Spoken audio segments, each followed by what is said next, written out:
Welcome back, and it is day 4 of this A1 Padel Betsson Swedish Masters right here, Halmstad in Sweden. Halmstad in the southwestern coast of beautiful country of Sweden. And we're back on your screen for the second match of the day. The penultimate match of the round of 16 of this A1 Padel tournament. On your screens there, you can see the players with the match referee, and we have Agustin Torre, affectionately known as El Loco, 28 years of age, and one of the shining stars of the A1 Padel Global Tour. Alongside him, his partner, the veteran Diego Ramos, solid as a rock. Diego Ramos, 38 years old, from Uruguay, been a solid player on various professional paddle tours around the world, and for the last few years giving his support, mentorship, and sharing his skills with the supporters of the A1 Global Paddle Tour. Against him, in the white in your screen, closest to your screen, another veteran. And when we say veteran, we're talking about over 30, and Vasco Pascoal, a former Portuguese #1, 33 years of age.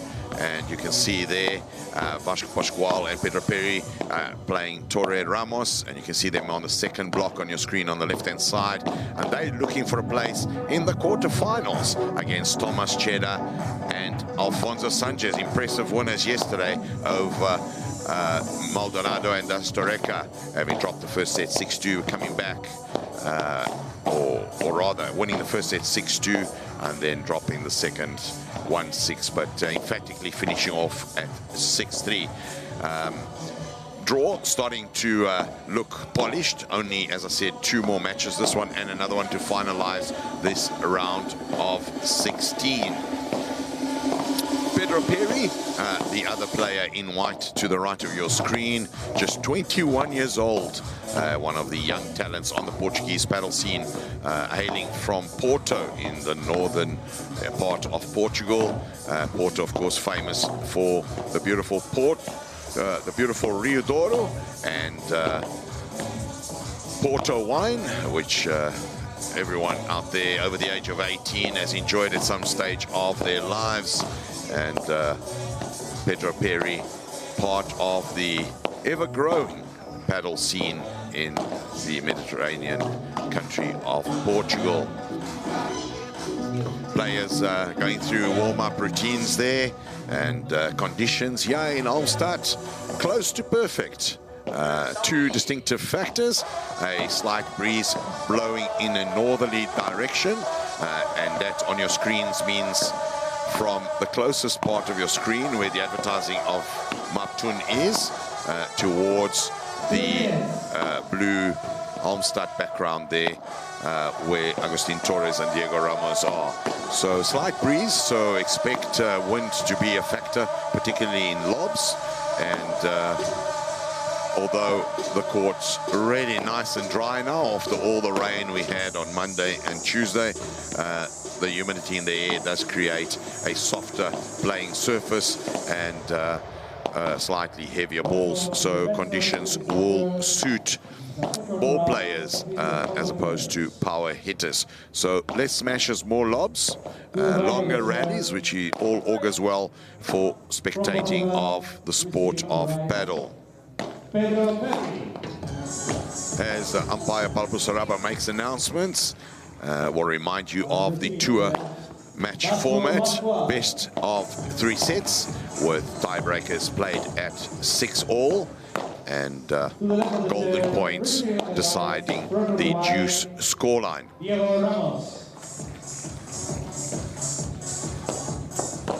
You can see there Vasco Pascual coming to the net there to warm up his net routine, with Diego Ramos feeding him some balls. This is a ritual of the paddle game, the pre-match warm-up, and they will start the game with the new balls that they're warming up, and new balls will be introduced after game 9, and subsequently to that every 11 games.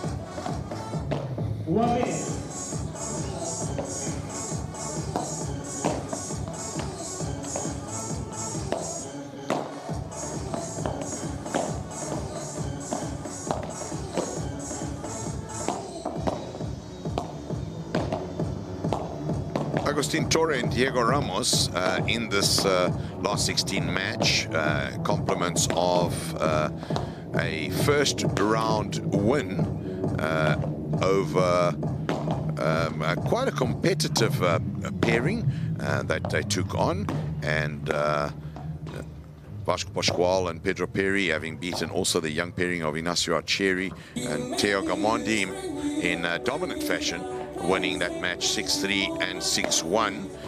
So quite a convincing margin there. But this, of course, is another level, slight level up, and something that they'll be very wary of.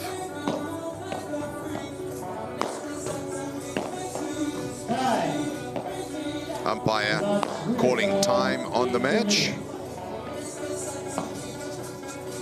Agustin Torres and Diego Ramos, apologies, I didn't follow through with that, taking out Franco Serratani and Alejandro Garallo. Alejandro Garallo, a promising young man, no stranger to travel on the tour, university student from Bilbao in Spain, and Torre and Ramos taking that match 6-2 and 6-2. So both these teams really not tested in their first round matches, coming up here to a real testing match. Players are walking off court now, going to do their final checks, grips, toweling, refreshments, etc. And they'll be back on court within the next minute or so, and we'll get this match underway. Get comfortable, stretch your legs, and get some refreshment, because we're about to watch match 2 of the day, the penultimate match of the round of 16 on this A1 Padel Betsson Swedish Masters. And if you do come back already comfortable in your chair and there's still some time, check out the name sponsors website of this Betsson Swedish Masters. That's www.betsson.com, where they have priced up and provided betting markets on the sport of paddle, and specifically this A1 Padel Swedish Masters. So you can check out the markets, betting markets there, on both this match as well as all the other matches in the tournament and the whole tournament itself. So if that's your fancy, log on, sign up for an account, and have a little flutter. If not, warm up that coffee cup, and we are very close to take off here in this exciting match with El Loco Toro against and Diego Ramos taking on Vasco Pascual and Pedro Perry. Pedro Perry is going to lead us with the serve. He's back on court, and he'll be serving to the right-hand side of Toro and Ramos, and that belongs to Diego Ramos, the driver of this team. And away we go.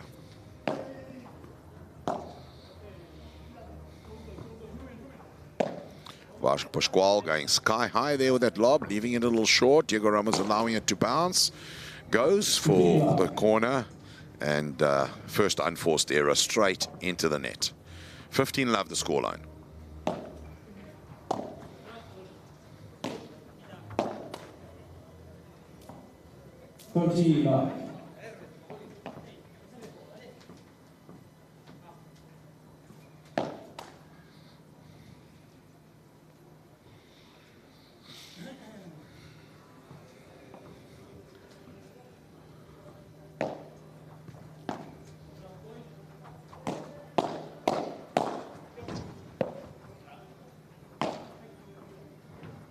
Pedro Perry lifting that high, trying to go over the head of Torre.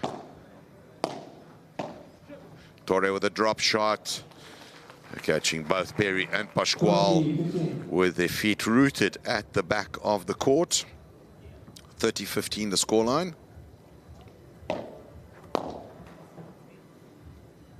40-15.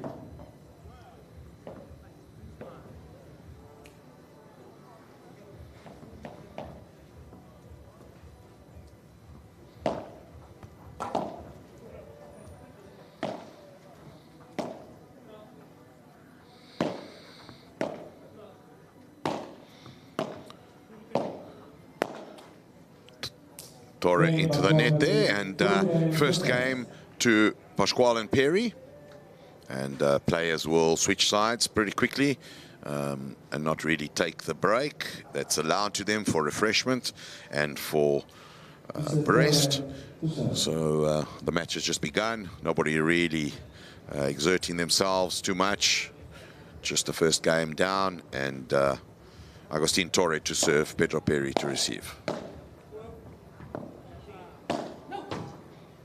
Torre goes for the slice, forehand volley there, and struggles to keep it down and goes straight into the back of glass number 3.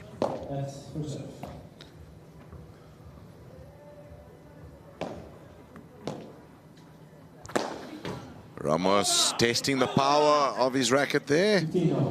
Cross court in the direction of Pedro Perry, into the glass and out of the court. 15 all.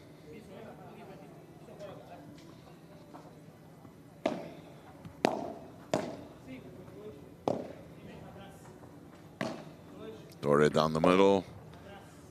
Looks in the early exchanges that the middle seems to be the plan. And Torre there with a backhand volley to Pedro Perry's feet,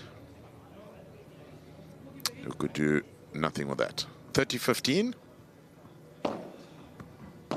This early stage of the game, both teams will be feeling each other out, looking for weaknesses, looking to where they could potentially exploit later on as the match progresses. So a lot of caution from both sides, nothing fancy being tried, and just looking for positional gaps, just keeping the ball getting over the net, and just try not to drop serve, just doing the basics right, and just feeling the tempo of the match. 40-15, Torres to Perry.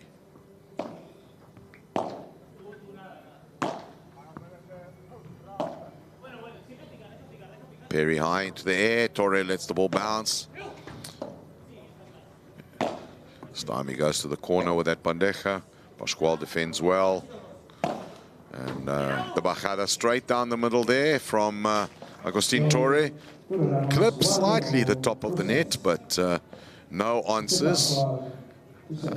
And one game apiece. Vasco Pascual will now serve.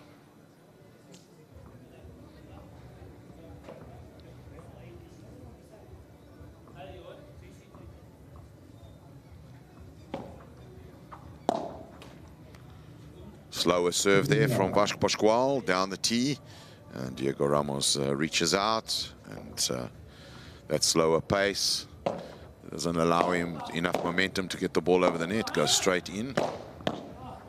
Torre with a great recovery there between his legs. 30 love.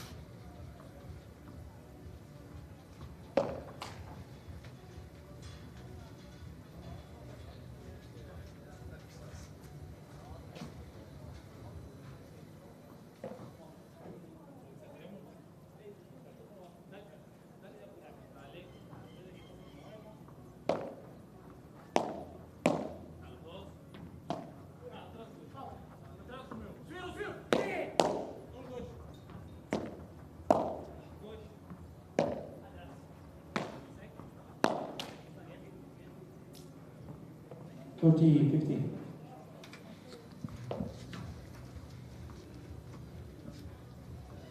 30-15.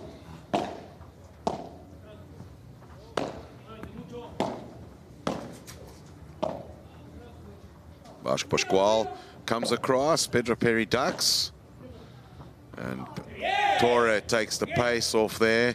Very intelligent player, Agustin Torre. Early stages, unsure of the conditions, and just taking it easy, proving once again that power is not always the answer in the game of paddle, and just gently guides that, almost in a fake smash type style, down the middle, and despite following it all the way, Pedro Perry unable to do anything with that dying bounce.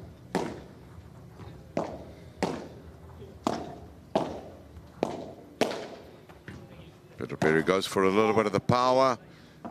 Doesn't quite get the result. A little fortunate there as the ball ricochets a little bit higher than required. And Diego Ramos unable to get that over the net. Bit of good fortune.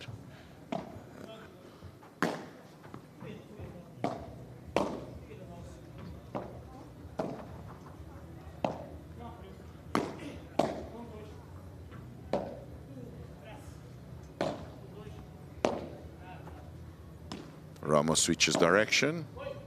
Perry goes down the middle. Again, Perry to Torre. High this time into the air.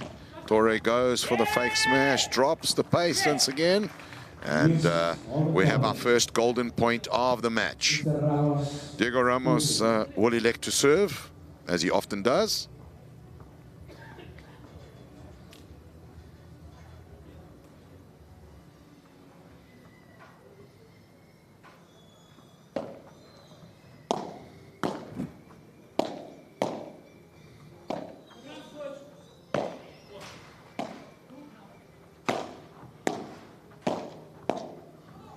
Perry and Pascual trying to control the net position.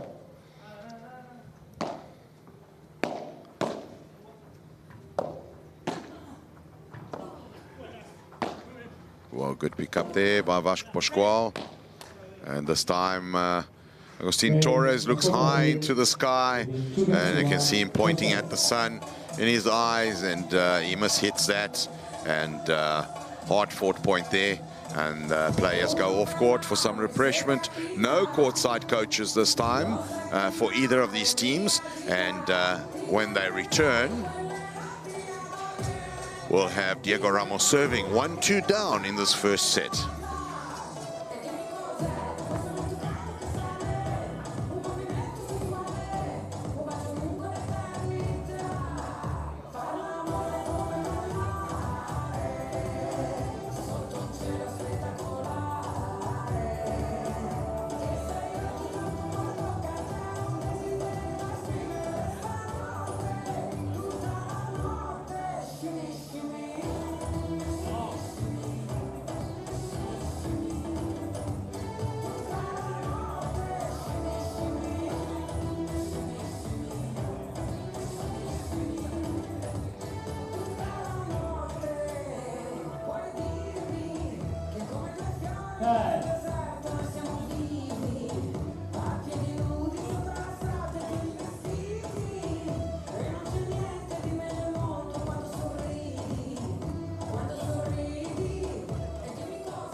Players back on court, and the Portuguese pairing a little bit swifter getting back than Agustin Torre and Diego Ramos. Always a good sign of good positivity, wanting to get on with the job, feeling they perhaps have a slight advantage. No breaks yet.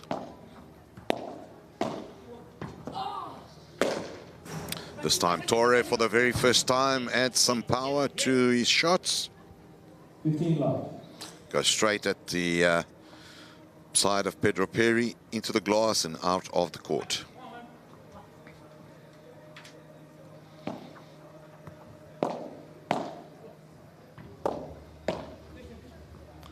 Torre with a drop shot.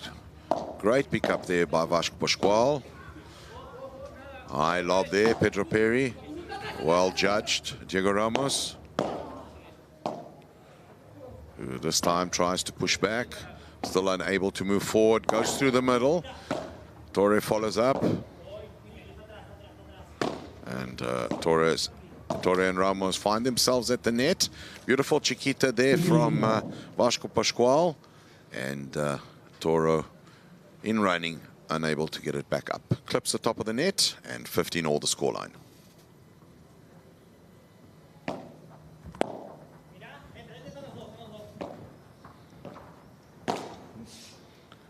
Ramos again into the net.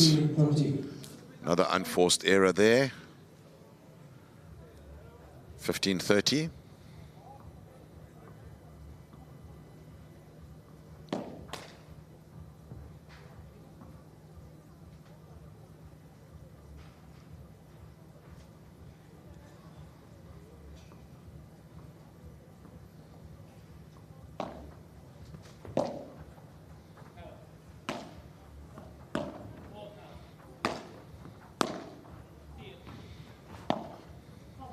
Pedro Perry pushing Diego Ramos backwards there.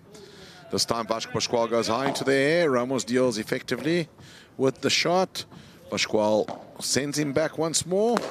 And this time Perry goes for the power. And Ramos on the up and down run, unable to turn quickly enough and reach that ball. 15-40 and the first break points of the match. 3 of them for Pascual and Perry as Diego Ramos gets ready to serve to Pedro Perry.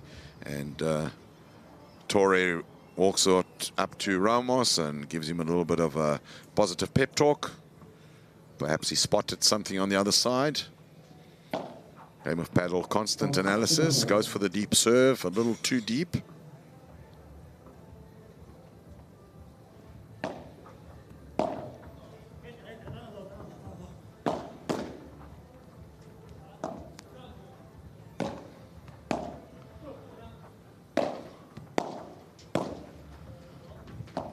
Good exchanges here, and the wind carries that lob of El Locutore, and we have the first break of the match. And Vasco Perry will now serve 3-1 up in this first set. Early advantage. And Perry and Pascual will be looking to consolidate this. A big scalp this if achieved by the Portuguese pairing. Pedro Perry ranked in the 70s on the A1 Padel Tour, and Vasco Pascual in the 30s, whilst Diego Ramos and Agustin Torre, the number 6 ranked players on this tour. So vast difference in terms of ranking. Certainly not in terms of ability, as we know in the sport of paddle. Marginal differences all the time. So big scalp this would be for the Portuguese pairing. But in the meantime, Ramos and Torre will not take this lying down, and Diego Ramos with surgical precision there to the right-hand side of Pedro Perry. Excellent shots. Another one for the highlights reel.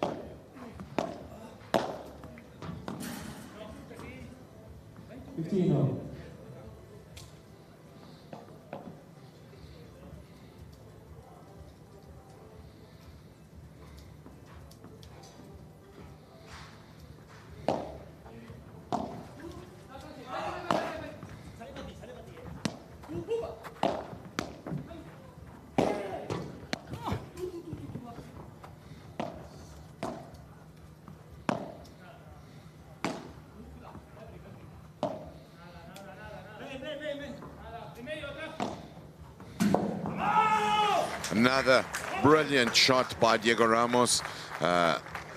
Soft base bajada off the glass, cross court into the exact same corner to the right of Pedro Perry as the previous shot. And Pedro Perry needs to do some correction there. Second time he's been caught on that side with a similar shot over the net. And Vasco Pascual walked straight to him and had a little chat with him about it. They'll be surely looking to correct that. 15-30. Perry clearly rattled. This time goes into the net.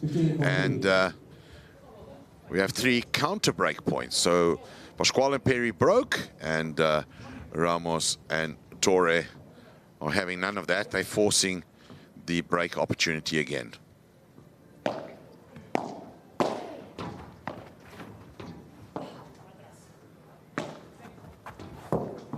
And Torre goes to Perry again, gets under his legs, and the counter break achieved.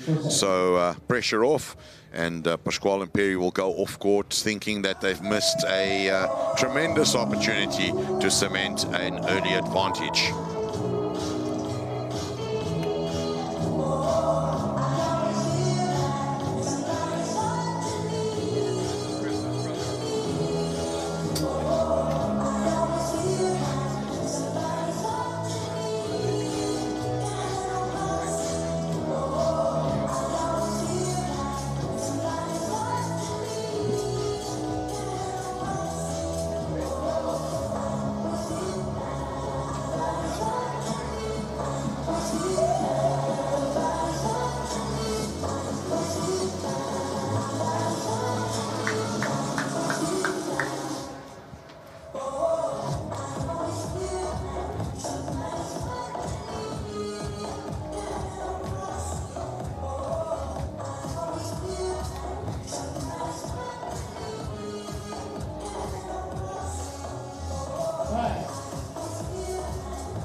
You can see there in your background the beautiful Halmstad Cathedral.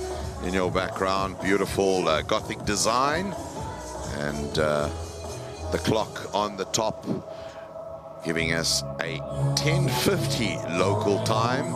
The wind blowing slightly in a breeze in a northerly direction. And we come back on court with Agustin Torre coming out to serve 2-3 down in this first set, having taken the break back and serving to Pedro Perry. That previous game, much like this point, a lot of focus on Pedro Perry, and it seems that Torre and Ramos, after the first few games, have spotted something in the armory of Pedro Perry and have decided to exploit it. 30 love the scoreline.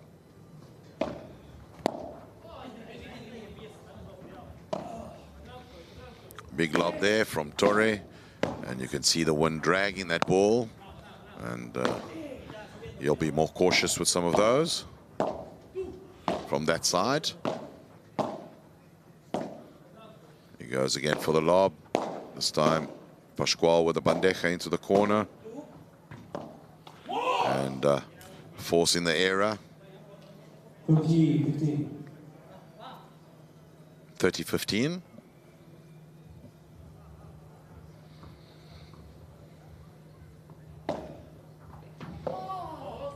Down the middle he goes. Perry with a lob. Torre with the vibra into the corner. Pedro Perry attempts to reverse that with his backhand. Cheeky attempt. And the ball carries into the side tin. And 40-15 the scoreline. Perry getting down low for that one. Diego Ramos continues to take aim at Pedro Perry. That one didn't quite come off. 40-30.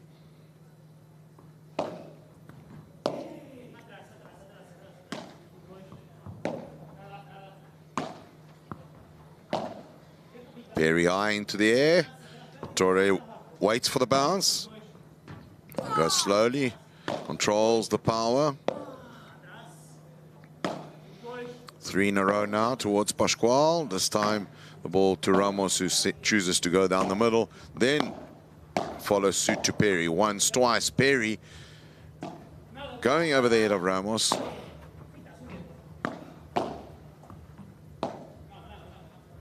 Nice rally building up here.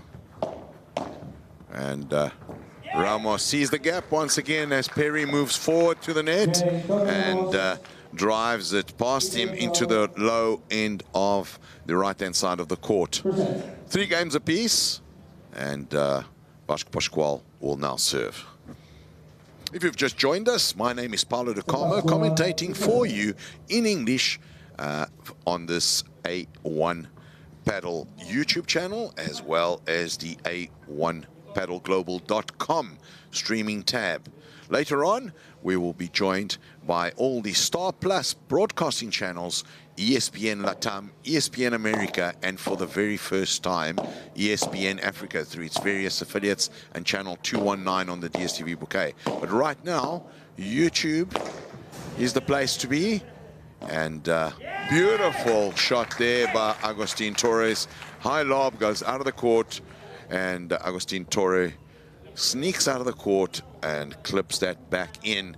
Pedro Perry seems to think that he touched the side of the net.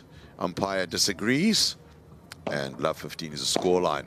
A crazy, crazy, wonderful shot there by Agustin Torres. Hence the nickname, by the way. El Loco is not El Loco because of his disposition. Is El Loco because he does crazy, crazy shots like that, which are crazy, incredible. He attempts shots that a lot of players often only dreaming about, and he gets them right. Diego Ramos there with too much power into the back glass. 15-all the scoreline.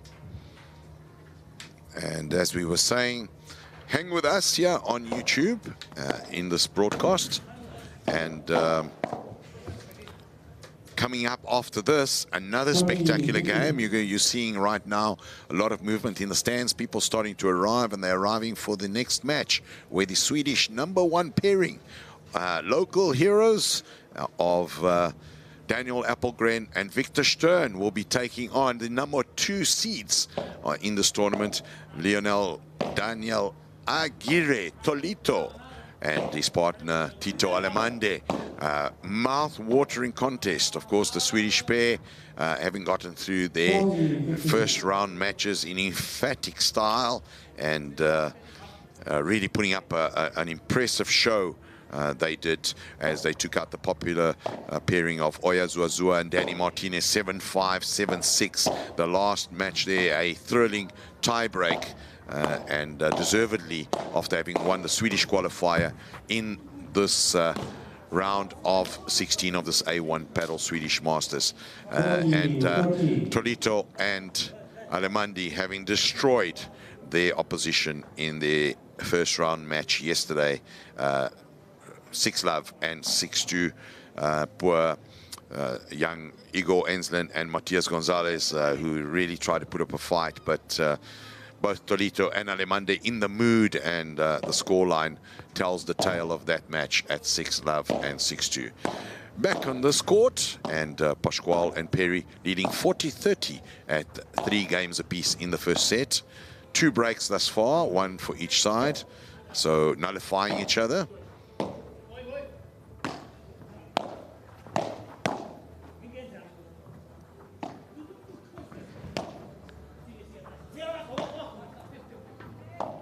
Perry getting down low there, getting that lob. Diego Ramos goes to Perry again. He goes to Perry a lot.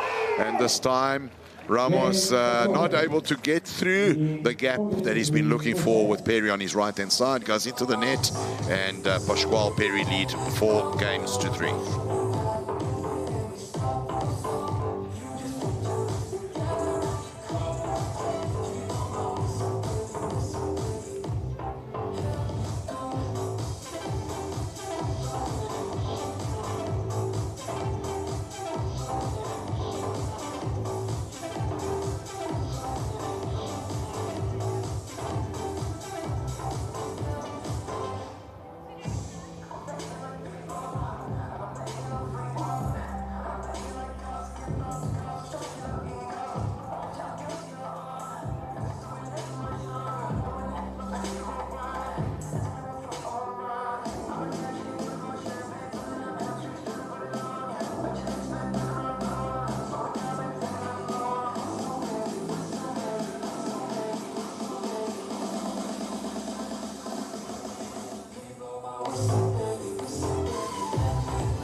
Mr. Ramos to serve.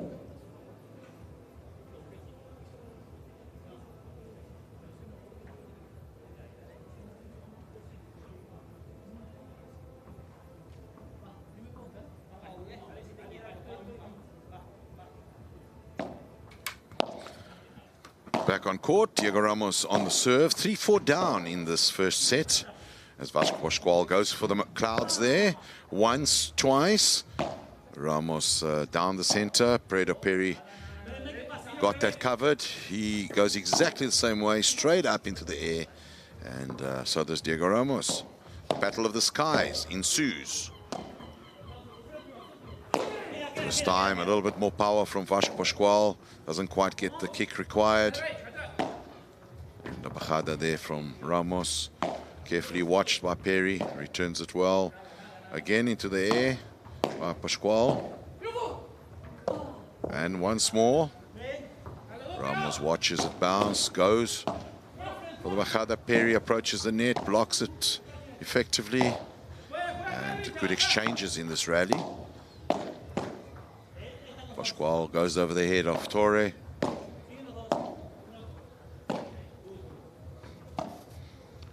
Both teams feeling each other out, trying not to make the error, waiting for the other team to make the mistake. As they go through their range of shots. Very, very tempted there to put some power. He doesn't, and Agustin Torre lifts it slightly to the top of his forehand, and Perry, unable to control that one, goes into the glass. Good rally, and 15-love the scoreline.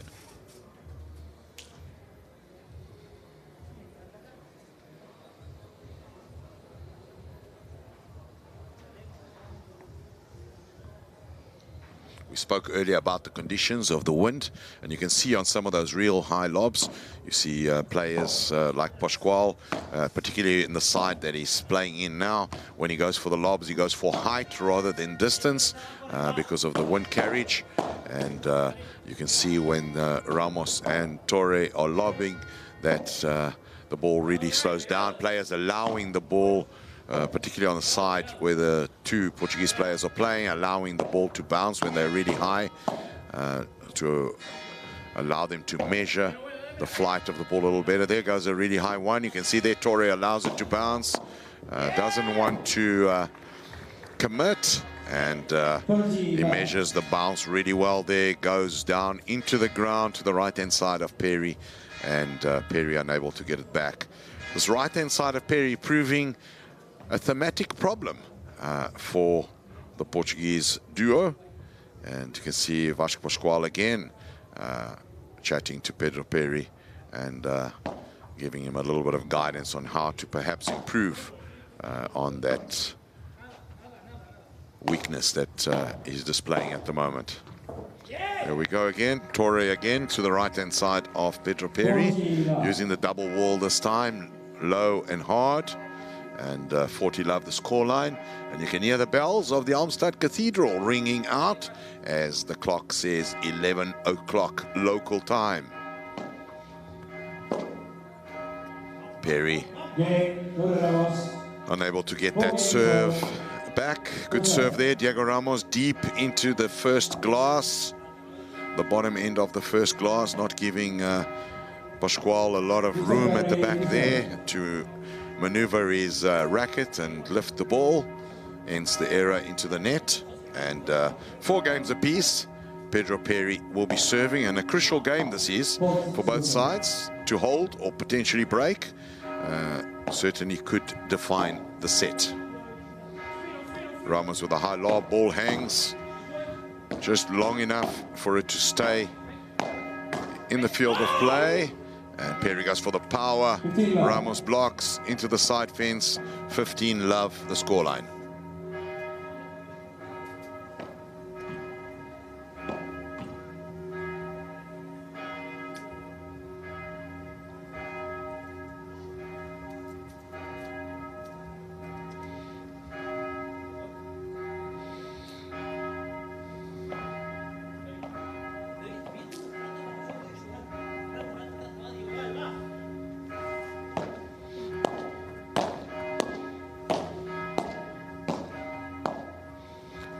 Good exchanges there between the players. Ball stays just in. And Vasco tries to buy some time by going high. And movement of Perry not optimal there. Can't get that back. 15 all.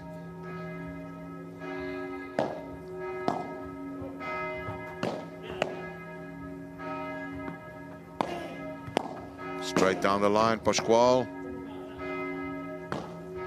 Takes the power off that one. Ramos goes for the lob.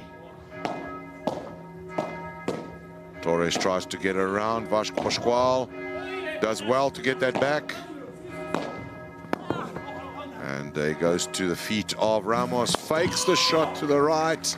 And goes instead behind El Loco Torre. And great play there by Vasco Pascual. And 30-15 the scoreline. And the bells continue to toll at the cathedral. And are they tolling for the time, or are they tolling for one of these teams? Perry to serve, 30-15 up. straight down the line there by Torre. Ball clips the side of the glass. And 40-15 the scoreline.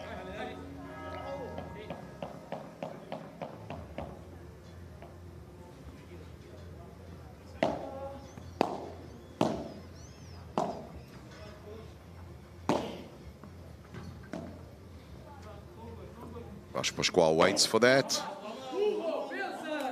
Goes off the glass. He's clearly disappointed with himself. He's saying out loud there, think. A little too quick to react there. And he's not happy with himself. 40-30 still. Pedro Perry goes down the middle to Torre.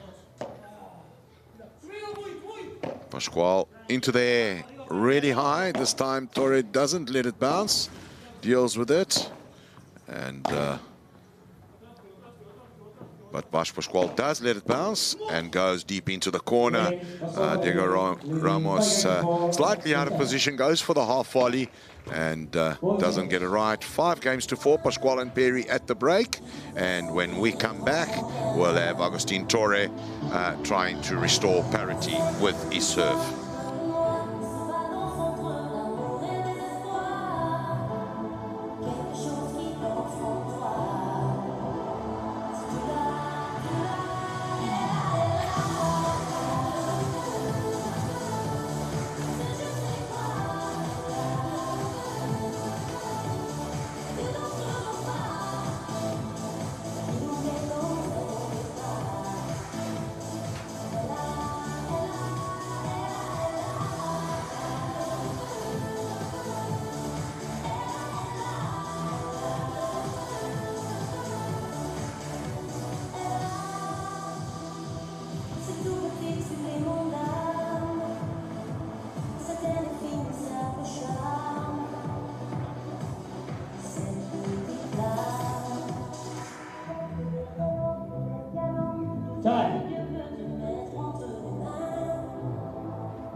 Mr. Torres with new balls.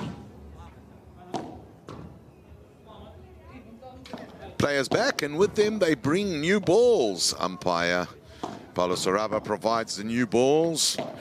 Of course, introduction at 9 games and 5 plus 4 equals 9. So new balls in for this 10th game. And if you are unfamiliar with the procedure, you can see there the players just hitting the balls into the glass there, getting a little bit of pressure off as the balls they've been playing had quite obviously lost a little bit of the pressure, so they don't want to upset their playing rhythm with these balls bouncing a little bit more. 15 love, and you can see Torre and Ramos moving at speed there, quite dynamic, came off the bench, determined to get parity on this match and go forward. And 40 love it is as Diego Ramos goes into the ground there and back to his side of the court. No nonsense approach so far in this game. 40 love.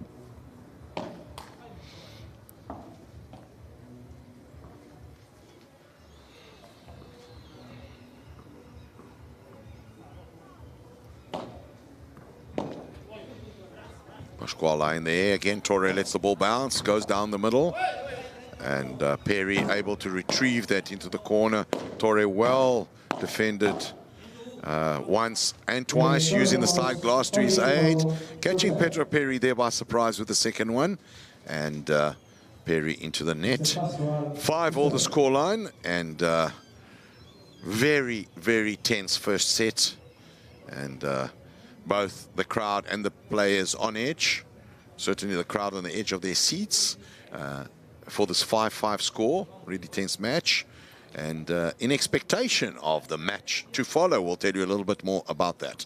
Pascual serving slower down the middle to Torre. Takes position straight away. Goes for the drop shot to Ramos, unable to complete. Torre aware of it. Nice little duel there between Ramos and Pascual.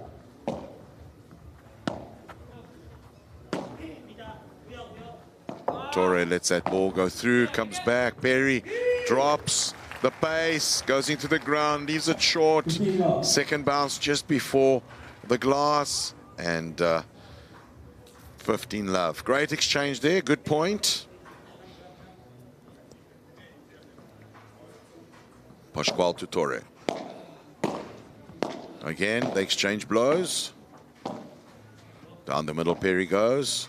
High into the air by Ramos. Little dink there, Ramos. And fortunate bounce there from Vasco Pascual. Torre able to get it. There we go, Torre again allowing the ball to bounce, measuring the weather condition. And Diego Ramos intercepts that while the ball was en route to El Loco Torre, and plants that into the ground, and 15-all the scoreline.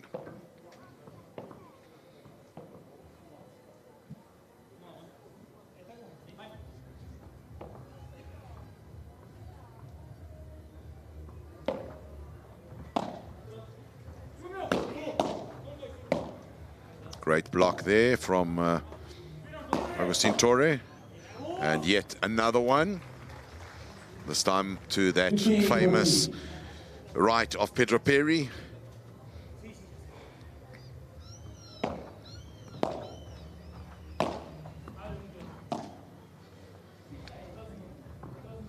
High in the air by Ramos. Good reach from Vasco Pascual.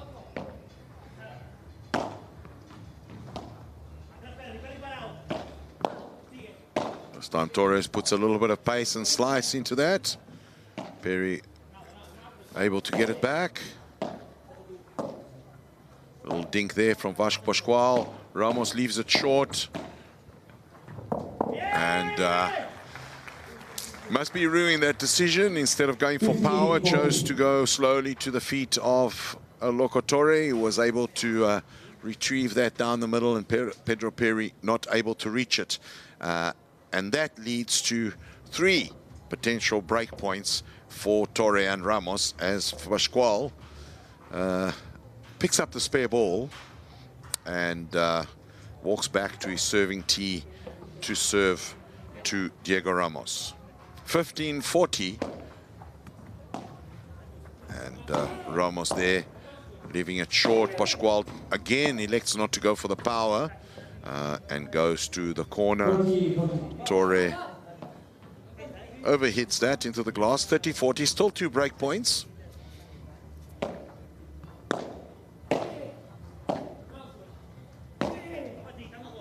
Still choosing not to use the power, rather taking the net. Ramos attempting to push him back. This time he goes for a little bit more power, and Torre equal to the task.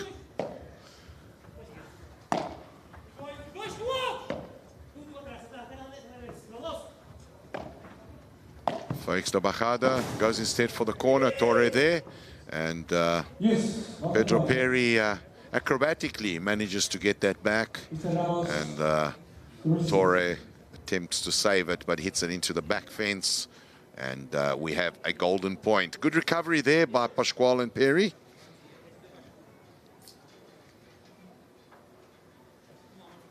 Golden point. Diego Ramos on the receiving end.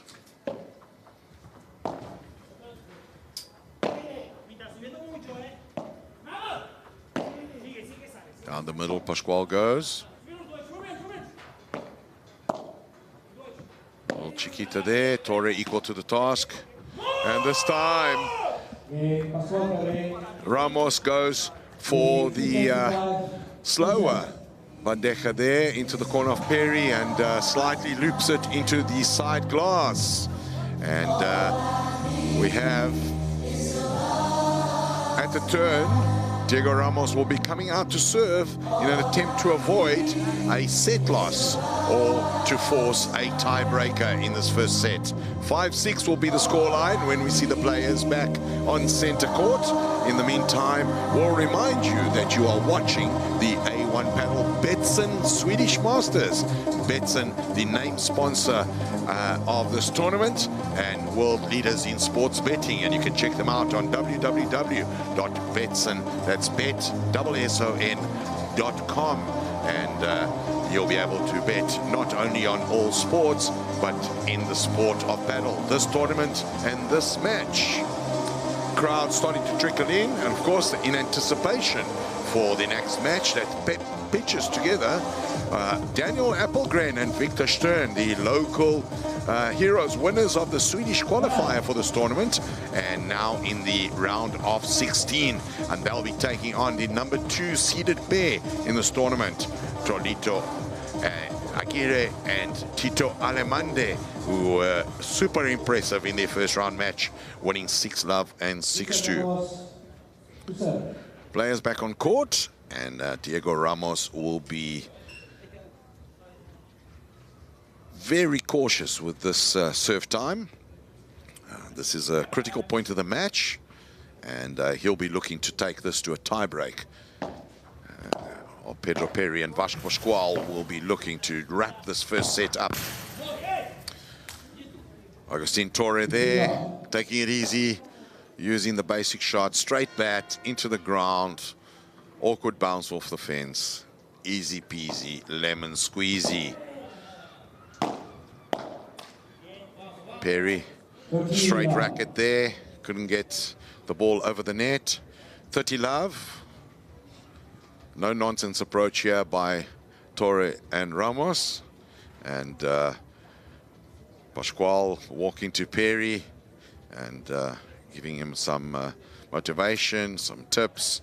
A common feature in the sport of paddle, where partners are in constant communication with each other and managing the ebbs and flows, the ups and downs of each and every game in each and every match.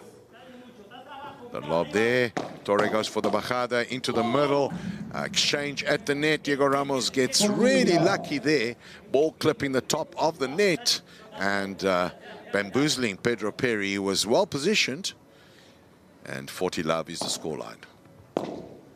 Straight down the line there by Vasco Pascual, and the ball clips the side of the tin, and game to love, 6 games all, and we have a tiebreaker on our hands. And of course, tiebreakers really a penalty shootout of paddle, and a real sudden death moment here. Tiebreakers will remind you, first to 7 points, winner to win by 2, as Pedro Perry goes to Diego Ramos for the first of this tiebreak. Return high into the sky. Vasco Pascual returns the favor and looks for some ice in the clouds, and this time Torre doesn't allow the ball to bounce, plays it, misjudges it, and it goes into the net. And at the switch of serve, Agustin Torre, ball in hand, will serve to Vasco Pascual at love 1.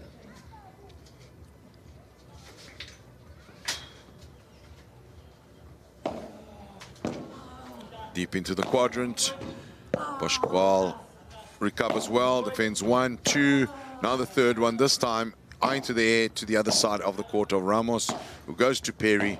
Perry tries to get over the head. Ramos goes, Torre goes for power. Perry, for the very first time in this game, goes big and sends the ball home into the ground and into the crowd behind the screens.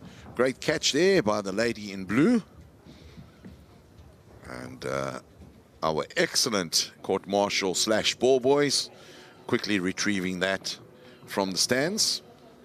Love 2, Torre to Perry. Perry with a lob, back to the side of Ramos. Torre runs back, takes the momentum, and we have Perry there, buoyed by the power shot earlier on. Goes big, leaves it a little bit short. Well recovered by Torre, and this time Ramos finishes the point and sends it into the opposing side's grandstand.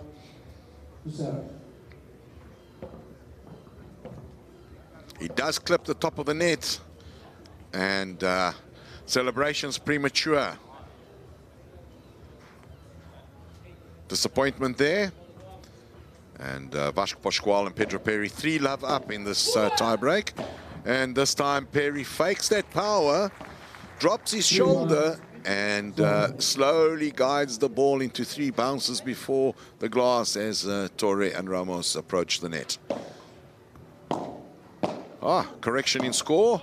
So perhaps he didn't touch the net as he thought. And umpire corrects the scoreboard. Yet still 4 games to 1 in this tie break in favor of the Portuguese duo. And Diego Ramos will now serve 1-4 down. Good position to be in for the Portuguese duo. Players of the caliber of Torre and Ramos will not be panicking. Lots of experience behind them. They've been down this road before. And Torre goes down that right-hand side of Perry once again. And Perry not able to do anything about the management of that shot. Players will switch sides here at 6 points. And Diego Ramos's 2 serves interrupted, serving 1 from each side. So he'll come out after the switch and be serving from the right-hand side of the court to Pedro Perry. 2-4 the scoreline. Important point in the match once again, as Ramos and Torre look to claw their way into this, back into this tiebreak. This time Perry goes to the right-hand side of Torre. Well managed there by Ramos.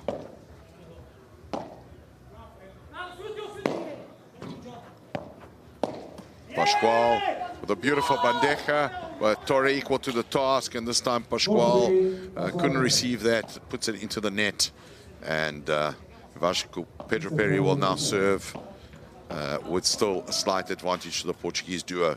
4 games to 3 as Torres and Ramos look to claw back and find their way in this tiebreak after giving away the early advantage to the Portuguese pair.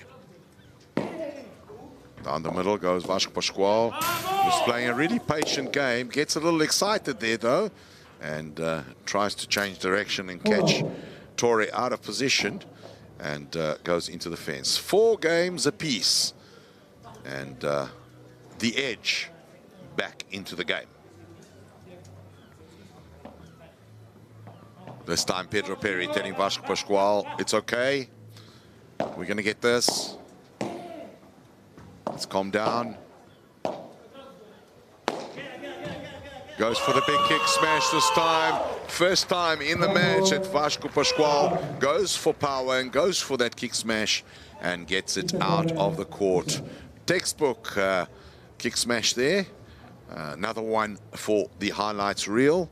And if you're a beginner or intermediate player watching this, certainly a point to caption and watch over and over again. Torre to Pascual, 4-5. And Pedro Perry gets the awkward bounce there, tries to hit it from behind, goes straight into the glass. 6 apiece, Torre to Perry.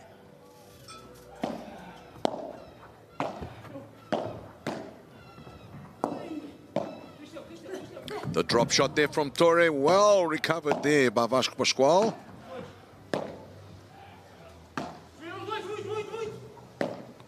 Great athleticism by the tall man.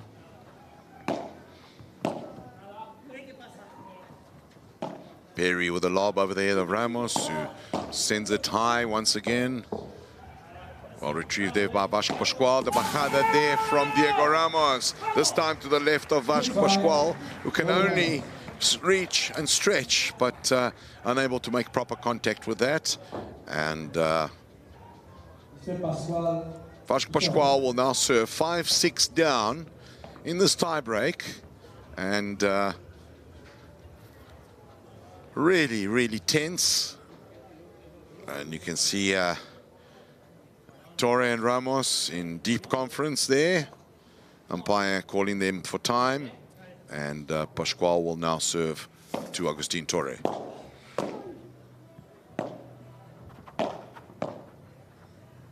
Two little dinkies trying to tempt Perry into the power shot.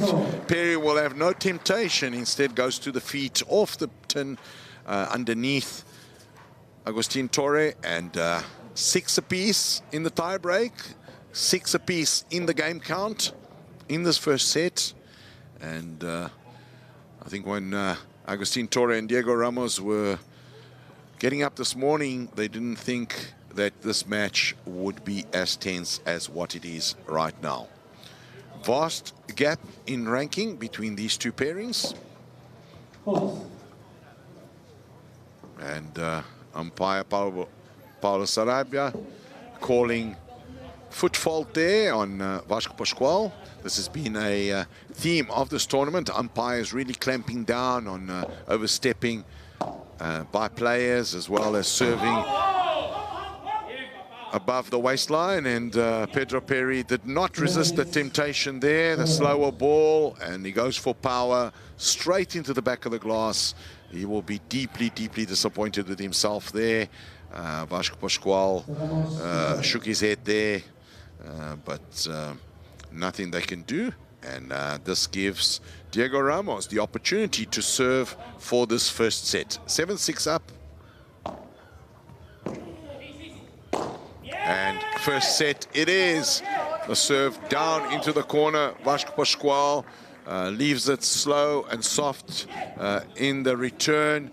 And Diego Ramos punishes out. Vasco Pascual walking out there, not happy about that decision of his foot fault, and letting the umpire Paulo Sarabia know about it.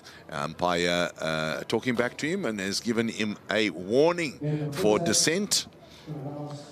And clearly that affected the Pascual-Perry pairing psychologically, but well fought. Agustin Torre and Diego Ramos, 7-6, first set. And we'll be back to you in a short while.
Second set.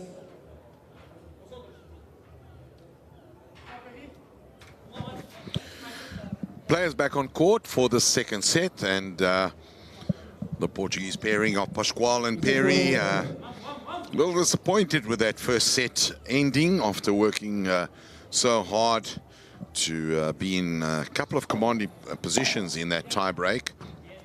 And Vasco Pascual even more disappointed with the umpiring decision, but the umpire rules, and Mr. Pascual has just got to accept the fact that he did overstep the mark and there was a foot fault. So they'll be looking to make amends in the second set, and you can see Pascual there, determined, to the feet of Agustin Torre.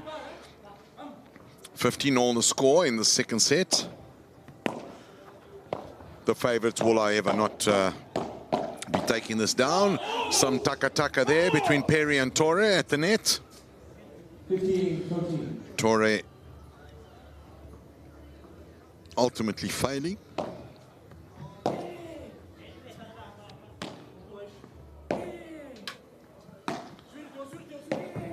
Vasco Pascual over the head of Diego Ramos. And I think what we're going to see in the second set is Pedro Perry and Vasco Pascual taking a few more chances. They played very cautiously in this first set, and I think we're going to see a little bit more. We're going to see Pedro Perry using his power a little bit more, and Vasco Pascual also unleashing a few of his trademark kick smashes, something which we only saw one of in the first set. Of course, Ramos and Torre are not going to take that line down. They'll be looking to press on. They've got the advantage. First set in the bag. 7-6 or 6-1 is still a set in the bag.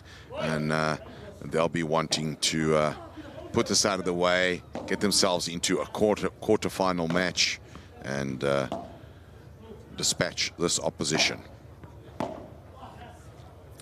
All of that equals wonderful paddle for spectators. And those spectators, of course, not just the crowd here in the arena, in the Almstad arena, which is growing by the number, and we'll tell you about it why just in a few moments, as Pedro Perry clips that one high into the net. But of course, spectators is you listening to us on the A1 Padel streaming channel, as well as the A1PaddleGlobal.com streaming tab. We'll be later joined by the television channels Star Plus across the world, as well as ESPN America, Latin America, and for the very first time, ESPN Africa in 55 countries and territories in Southern Africa. Bringing paddle to the world. We live paddle. That is the motto of the A1 Padel Global Tour. And we are living paddle right here at the Betsson Swedish Masters in the beautiful, picturesque town of Halmstad. 40-30 the scoreline as Torre goes down the center to Pascual. Takes the pace off that bandeja.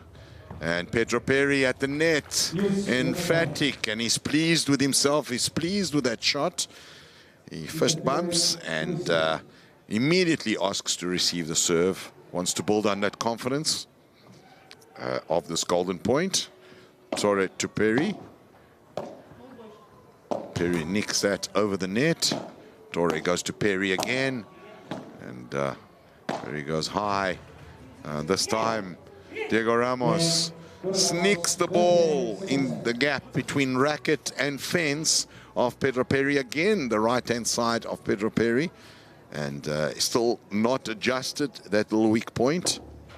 I'm sure he's working on it, but definitely a part of his game that's been exposed in the first set.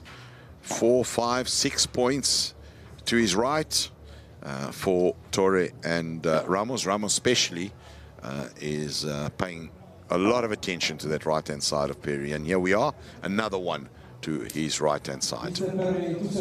Pedro Perry will now serve. Love one down in this first set. Quick turnaround.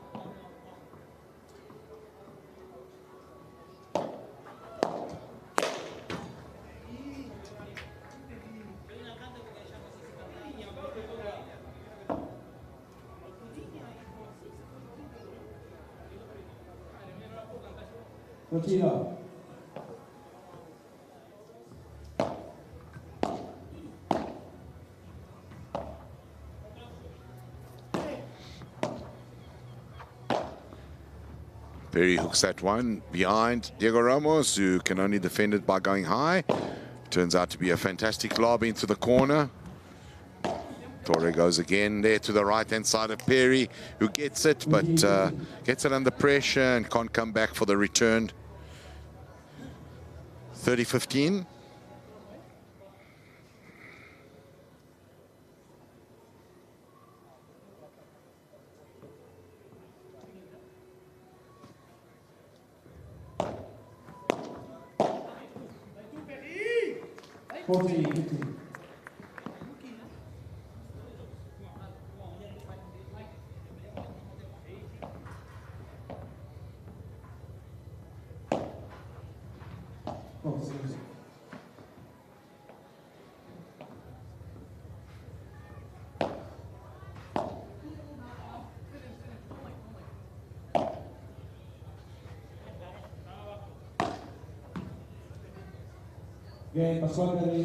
Pasquale Perry get that one in the bag fairly comfortably.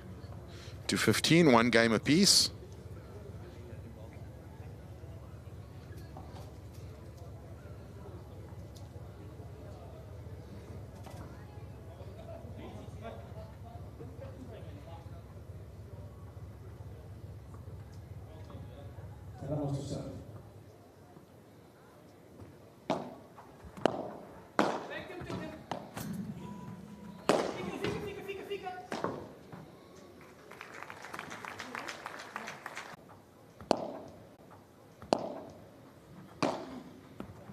Goes to the corner.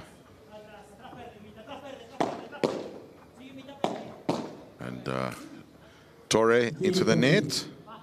15-30.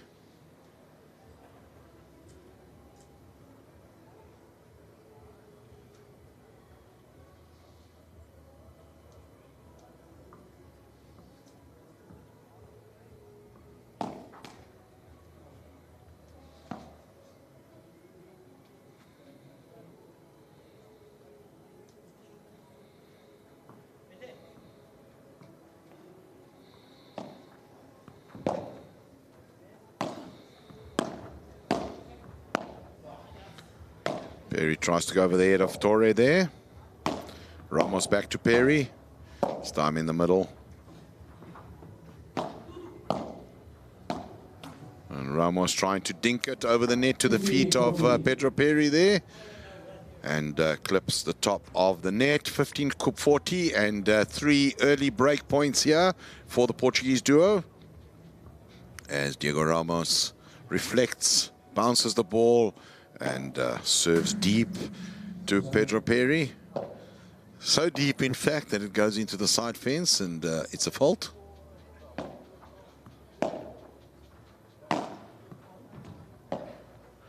Pedro well returned, dealing better now with that right side of his.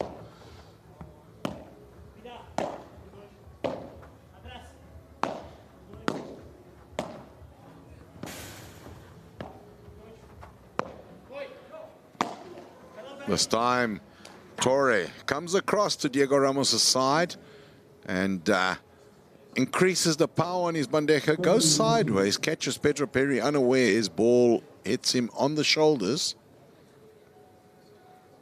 And 30-40 the scoreline. Torre Ramos discussing potential strategy for this next serve. They still 2 break points disadvantaged.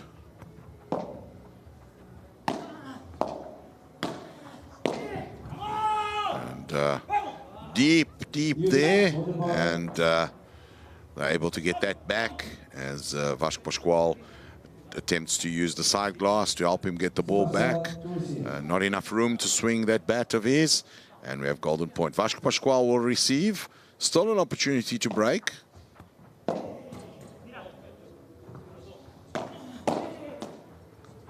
This time Pedro Perry says enough, this is my break, I'm hitting it into the ground and into the festival arena. You'll see just to the right-hand side, or in other words, behind the grandstand to the right of your screen, there's a large festival arena, lots of food vendors, big screen viewing of the matches on court, and lots of activities being held there by the sponsors, the vendors, lots of activations, lots of fun for the crowd and the family, and you can see see the crowd more and more starting to fill the stands. You'll see the stand on the right-hand side starting to fill. Unfortunately, you can't see the stand to the left of your screen. That one already full. And people are certainly filled up the outside festival area on the big screen. And the reason for that is the appearance of the local hero team, the Swedish #1 pairing in the match straight after this. That's Daniel Appelgren and Victor Stern, the #1 seeded Swedish pairs, winners of the Swedish qualifier for this A1 Betsson Swedish Master. And having won their first round match, will now play straight after this in their second round match, round of 16, and they will take on a real baptism of fire when they face the #2 seeded pairing of Tolito Aguirre and Tito Alemandi. In the meantime, the #6 pair, Agustin Torre and Diego Ramos, are back on court, and Diego Ramos will be facing Vasco Pascual, a very determined Vasco Pascual, very unhappy having lost that first set, very unhappy with the match referee, and showing a lot of positivity, yeah? Pascual and Perry now 2-1, looking to press this early break advantage. They did this in the first set, and straight away gave away a break after that. So they'll be looking to change the script and go a little bit different. Pedro Perry goes big, goes hard, ball ricocheting into the back of Agustin Torres' hamstring. Visibly painful, Pedro Perry apologizing. There's no malice in that. This is something that happens regularly in the sport of paddle, but no bad intentions. It's just one of those things you can see there, players just high-fiving. It's something that happens. There's no malice intended. But of course, despite no bad intentions and no malice, it can still be painful. And Torre there feeling the sting of Pedro Perry's full power. Pascual and Torre exchanging blows there. This time Pascual goes for the power, kicks it out of the court. Only the second attempt of the match by him. And he's clinical with those shots. Definitely his secret weapon in his arsenal. And 30 love the scoreline. They'll be definitely looking to press this advantage and not drop the game as they did in the first set.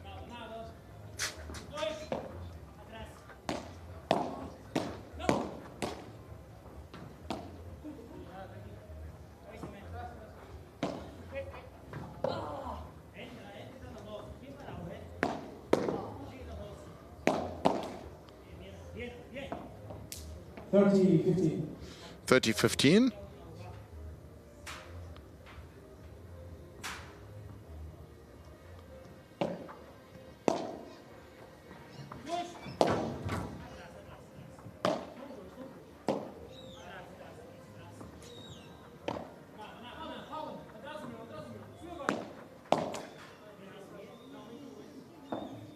$40-15. 40-15.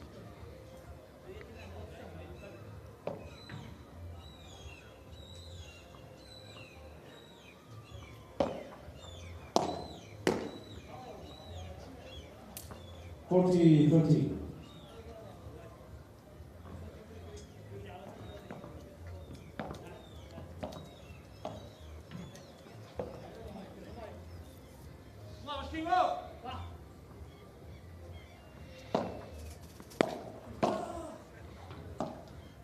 High in the air there by Ramos. Wind carries it, but not enough.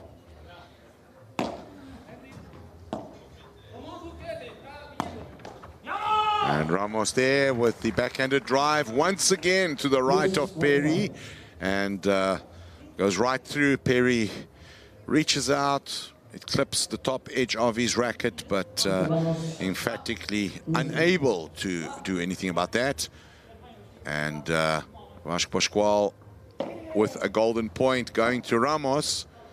And Ramos and Torre must be feeling slightly confident. Perry goes over the head of Ramos there. Ramos with a lob. Pascual goes deep to Torre.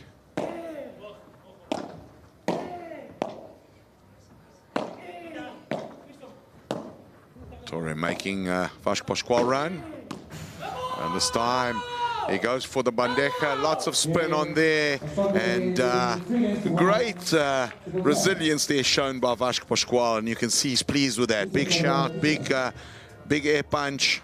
And as the ball clips off the edge of Torre's racket, and they press this advantage at 3-1. Torre will now serve, and advantage definitely on the Portuguese duo's corner as they look to win the second set and force a third.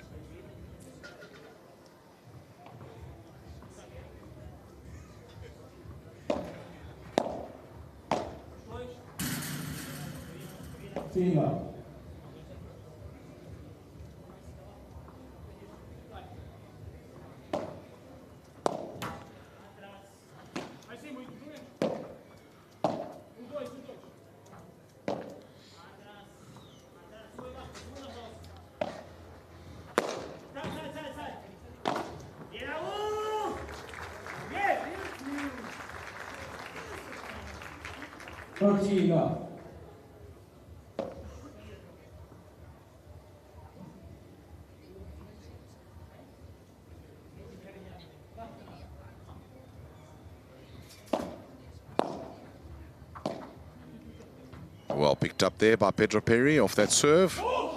And Ramos with the error. 30-15.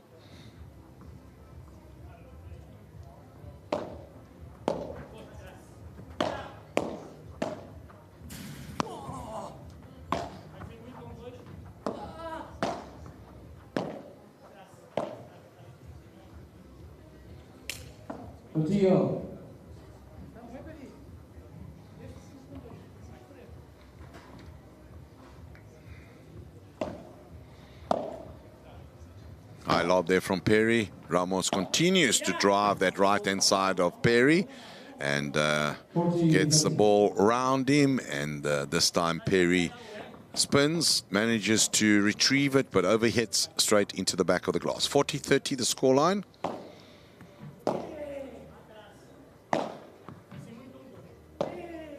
Pascual into the air. Perry with a backhand. Fortunate bounce there. Switch of positions there. Pascual wanting to take control.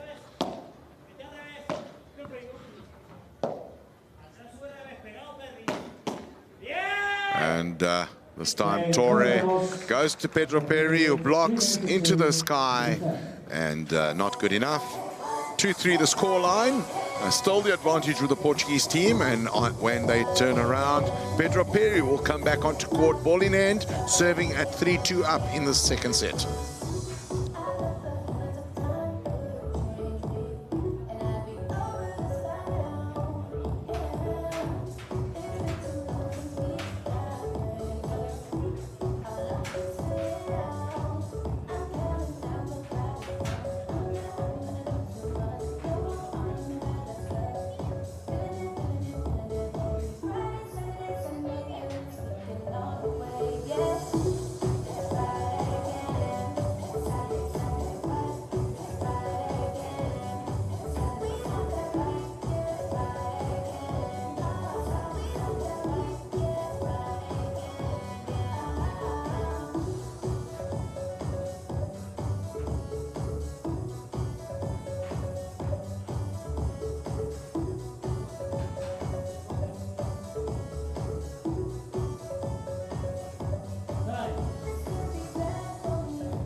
Players are now back on court. And Pedro Perry getting ready to serve to Diego Ramos. Ramos and Agustin Torre not finished their debate at the switch at the interval on the benches. and continue their deep conversation on court. Umpire calling them out for time wasting, giving them a little verbal warning, not an official one. High up into the sky there by Vasco Pascual, and El Locotore allowing the ball to bounce. The bajada there from Vasco Pascual, and a little dink over the net but from Torre. Ball connects with the wire mesh and goes straight down, bamboozling Vasco Pascual, who does nothing but shake his head. Perry this time sky high, and Ramos this time again lets the ball bounce. Ramos sends these bandejas deep into the corner there. There's another great example of it. He takes the pace off them, and they bounce just before the glass on the corner. And what that does is off the second glass, they absolutely die flat. And he does them consistently over and over again, one of his trademark shots. And particularly when he finds a player like Pedro Perry, who is struggling in that corner on the right-hand side, he tends to exploit it to the maximum.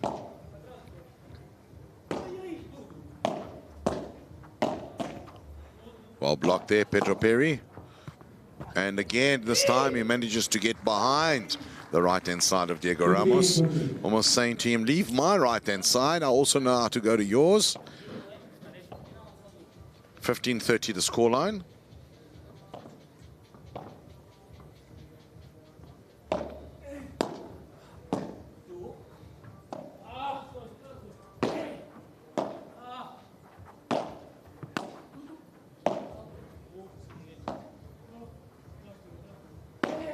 Wind certainly not as severe as what it was yesterday, so players coping with it a lot better than they did.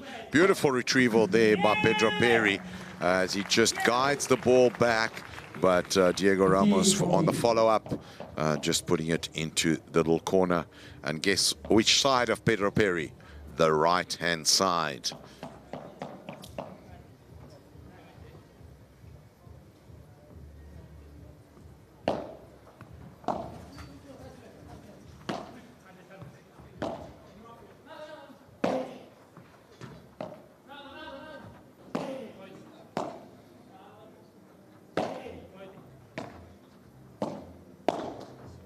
And the break is on. Once again, Pedro Perry's serve broken, and 3 games apiece. And you can see there, Pedro Perry, if you look at the body language, disappointed with himself. Vasco Pascual, introspective in his conversation and stance there with Pedro Perry. They've just surrendered a really, really good advantage, and is at a loss for that. But they've got to buckle down, pipe up, and fight on. Diego Ramos serving now to Pedro Perry. 3 games apiece in the second set. This time, Torre goes for the power into the back glass and out of the court. 15 love.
Torre getting in behind Ramos there. A little bit of confusion between the two players and into the net.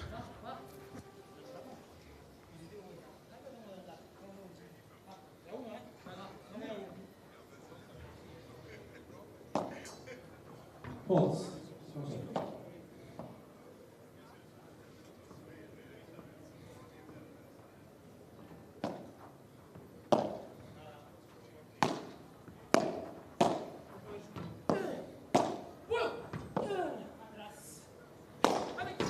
Torre with the power.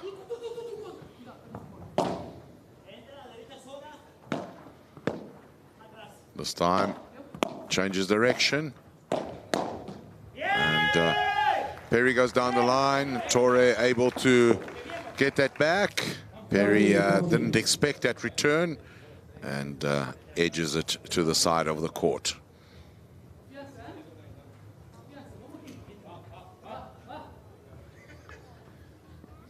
Break points, 2 still. Ramos goes for the power out of court. Vasco Pascual at full stretch, manages to get it back. Perry buys the time, goes high. And Perry this time into the top of the net. And golden point, you can see himself, he's holding his head up there. Amazing opportunity lost to claim the break back, and is there in the corner of the court, hits his head against the glass. He's not happy with himself, but he's got to pick himself up. Still a break opportunity here. Ramos to Pascual. Goes deep and low. Pascual well retrieved, high and low. Pedro Perry showing a little bit more aggression, coming to the net there. Ramos high. Pascual goes for the bandeja with power towards Torre, who answers well. Perry this time follows up the weak shot and into the ground, redeems himself, redemption time, into the ground and onto the grandstands. And the double break has taken place, and they'll come back with Vasco Pascual serving 4-3 up in the second set. And if you look around, you can start to see lots of movement in the grandstands as spectators start to arrive to enjoy what is a beautiful day here in the town square of Halmstad. And beautiful games of paddle going to happen. The match after this, the last match of the round of 16 at this A1 Padel Betsson Swedish Masters, and will be followed straight away by a lunch break and the beginning of the quarterfinals of this wonderful tournament. And as I said, conditions not as harsh as yesterday. The wind is a mere light breeze. 19 degrees in beautiful sunshine, some white clouds in the air, but nothing that augurs bad weather. Beautiful surrounding, lots of players in a good mood, and a great atmosphere on site, both in the festival area outside the center court and on court. And of course, a fantastic match of paddle on your screens right now, as Diego Ramos and Agustin Torres, after taking the first set in exciting fashion, 7-6, win a tiebreaker in the first set, now trail by 3 games to 4. New balls introduced once again, and in game 21, so balls at 9 in match game 10 and game 21, and if we get to third set, we might have another introduction of new balls later on after another 11 games. But Vasco Pascual now serving to Diego Ramos, 4-3 up in the second set, as both these teams fight hard in this epic battle to try and reach the quarterfinals. The quarterfinal they'll reach, of course, will be to take on Thomas Cheddar and Alfonso Sanchez. Thomas Cheddar and Alfonso Sanchez having dispatched the giant killers yesterday, Massimo Maldonado and Joaquin de Astareca, 2-6, 6-1, 3-6. Really good match. Maldonado and Astareca, 2 very promising players that had taken out in number 3 pairing in the tournament just the day before. So whoever wins this game, a wonderful matchup awaits them in the quarterfinals. Brilliant exchange there. Diego Ramos unable to complete. Comes in for the unforced error. Ball into the net, and 30-love the scoreline as Pascual goes to Ramos.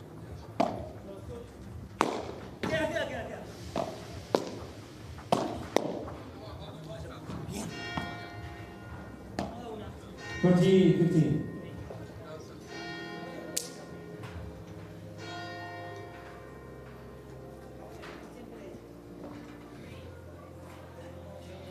30-15 the scoreline.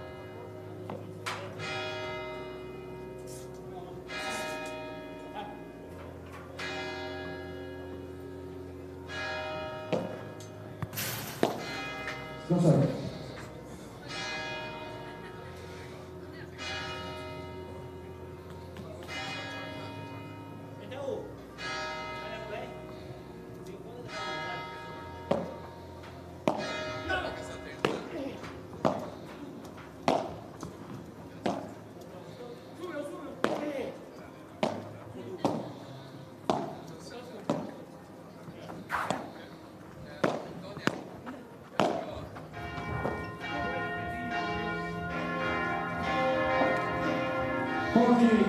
Forty 15, and the bells toll once more at the Halmstad Cathedral here to the left of, to the right of your screens, to the left of the commentary box. Your commentary box on the top right hand side of your screen, that is the English commentary box, and you can see me waving at you for you to have a wonderful time while you watch this A1 Betsson Swedish Masters. You can see the fans right next to the commentary box putting up a Swedish flag, partisan support for the next game, and we'll talk a little bit more about that a little later on as Vasco Pascual takes a little break while the church bells continue to toll at 12 o'clock midday lunchtime here in Halmstad in Sweden.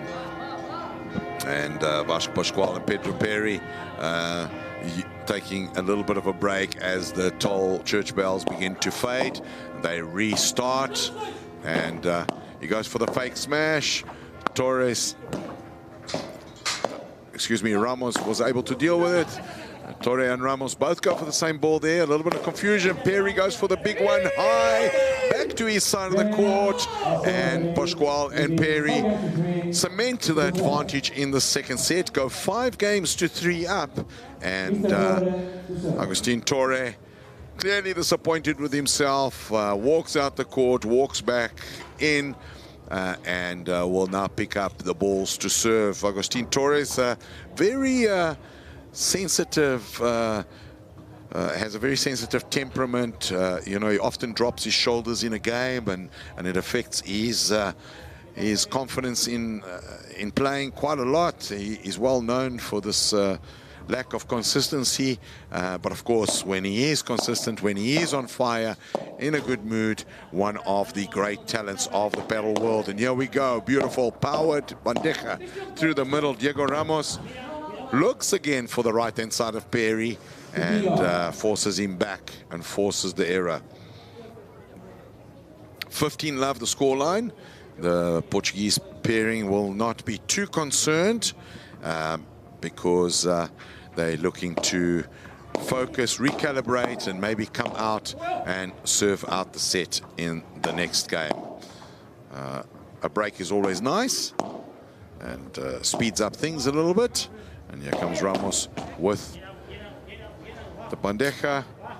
Pascual with the power. Torre with the block towards Perry, and Perry unable to deal with that. 30-love the scoreline.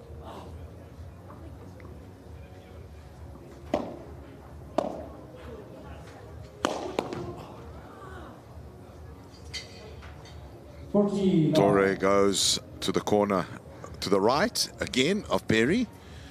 This time connects with his body, apologizes.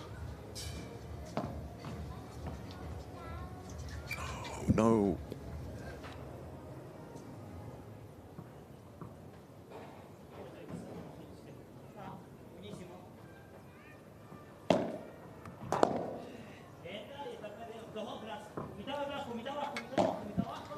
$40-love is the scoreline. And beautiful shot there by Agustin Torre into the right corner, and unfortunately directly into the glass.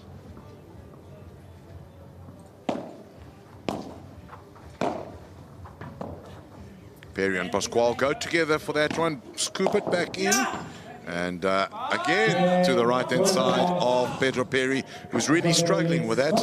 And he hits the ball into the back of the glass. No big panic here, as they will return with Pedro Perry looking to serve out the set at 5-4 up in the second.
Players back on court. Perry and Pascual will be looking to serve out the set and force this match into a third and decisive one. Really putting up a fight. They'll feel that the first set was within their grasp and had a little bit of misfortune. So they'll be looking to equalize things. Ramos again to Perry's side. Perry goes for the power. Torre deals well with it.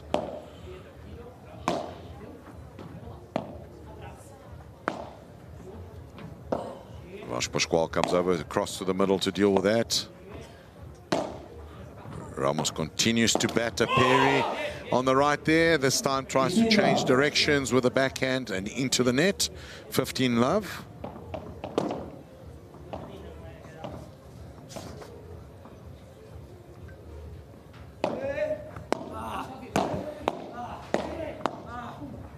Perry with the power down the ground, and Torre able to walk it out and bring it back into court. Pascual high into the air. Torre deals with it, tries to take the pace off it. Perry tempting him.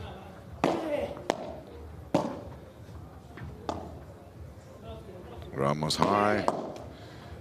Pascual into the feet of Torre.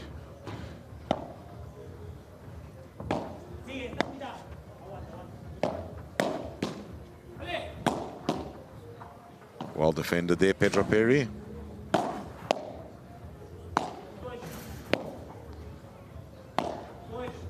This time Ramos changes direction and goes for Pascual's end.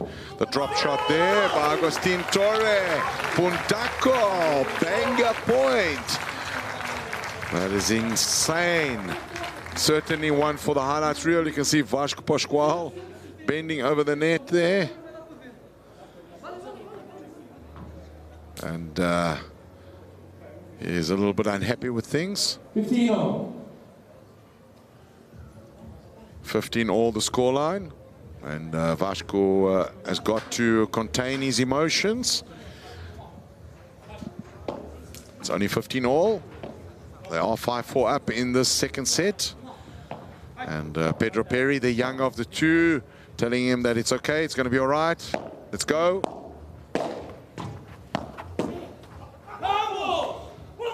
A little bit fortunate there for Torre and Ramos. Pascual reaches out, connects well with the ball. Ball clips the net and unfortunately bobs back to their side of the court.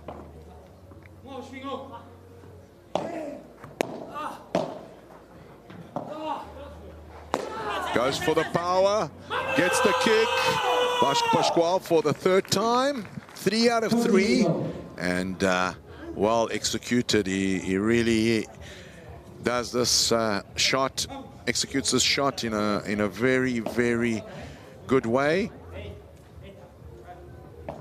Feeling a little bit more positive, you can see, shoulders out.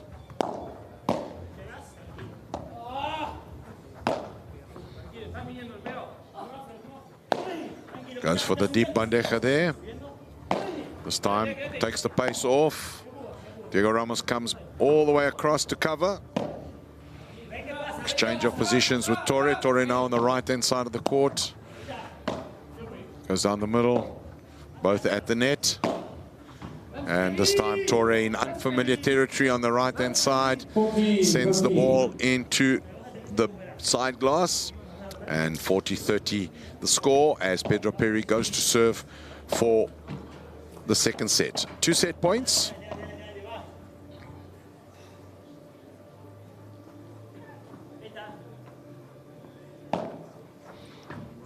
Down the center.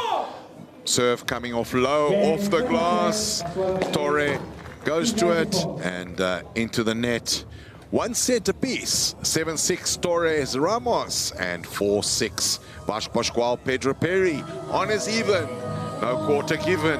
And these players, these paddle gladiators, will be coming on court briefly to take us into this exciting third set and decide their place in the quarterfinal to take on Thomas Cheddar and Alfonso Sanchez on Friday. Order 5 game. Don't forget, mark it down, save the date, save the time in your calendar because this A1 Padel Swedish Masters, the matches are just getting more and more exciting.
Players back on court for this third and final set in this thrilling match between Agustin El Loco Torre and Diego Ramos against Vasco Pascual and Pedro Perry.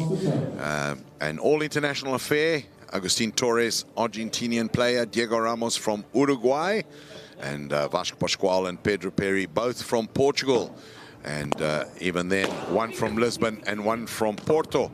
And as we say that, Pedro Perry jumps up and executes a beautiful shot, backhand flip into the ground and out of the court. Love 15 the scoreline as Ramos serves to Pascual.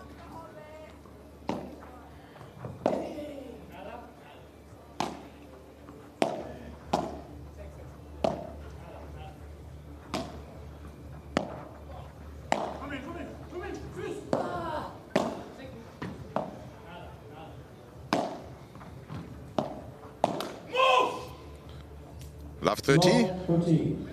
El Loco Torre with the unforced error into the net.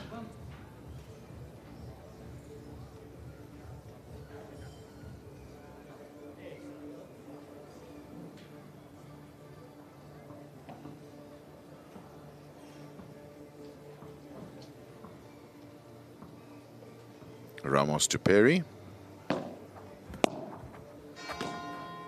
And ball, lesser pace, return there from Perry. And El Loco reaches out. Wind carries the ball slightly, clips the top of his racket and out of the court. Love 40 and 4 break points right off the bat in this third set. And you can see there Ramos and Torre in conference, scratching their heads, thinking, what are we doing? What is going on? We can't be giving this up so easily. We fought hard all match. Let's gather our thoughts, gather our strategy. And Pascual this time with the lob into the glass. I think he's forgotten about the wind conditions, which, by the way, for you out there listening to us, are moving in a northerly direction, this wind, particularly at height, and has increased quite dramatically as the game has ensued. So a little bit more than earlier on. And it's carrying the ball away from your screen. Pascual goes for the hook shot there towards the back of Ramos, who have switched positions with Torre during play. And this time Ramos into the side fence, and the awkward bounce getting the better of Pascual. 30-40, 2 points clawed back, but still 2 break points on offer here for the Portuguese duo.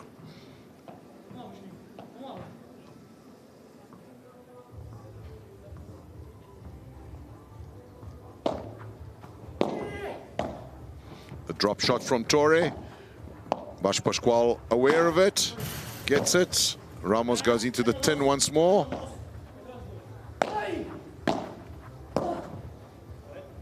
And this time, the block at his feet of the Chiquita there by Pascual, floating high into the air and getting a little bit of assistance from the wind into the glass. Golden point, Torre and Ramos clawing back 3 break points there. Still 1 on offer, and 40 all. And this time, Perry receives once, twice, and Ramos takes control into the ground. The flick goes and out of the court, and they'll take some confidence from that. From 3 break points down, fighting back to take the first game of this third set. And you can see Agustin Torres goes from dropped head to raised head, and lots of motivational screaming from his side. And you can see there lots of high fives between Torre and Ramos. This win pleased them very much, that game win. This time it's a turn of Pascual to go into that side fence and to get the awkward bounce. And Torre not dealing with it. 15 love as Perry goes to Torre. Deep.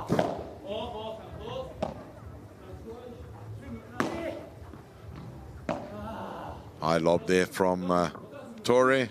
The bajada by Pascual to the feet of Agustin Torre, who goes to that right-hand side of Pedro Perry again. This time Pascual over the head of Torre, who lobs the bandeja, and the return from Torre straight into the back glass. 15 love the scoreline, 30 love, apologies.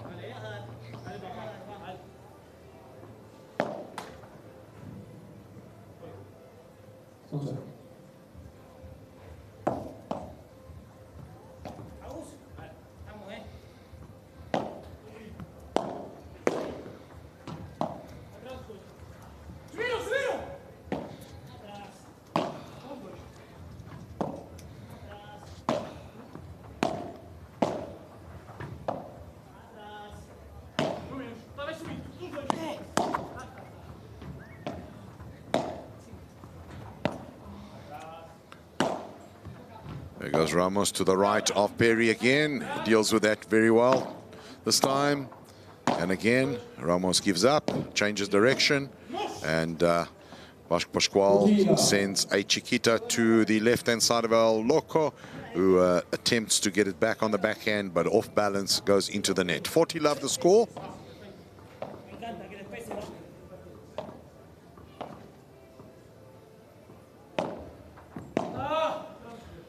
The lob, Vasco Pascual comes across, takes the power off that. And Ramos equal to the task there, reads it well. And Ramos tries to lift it, dink it over the net, but hits the net. And one game apiece. Agustin Torre to serve.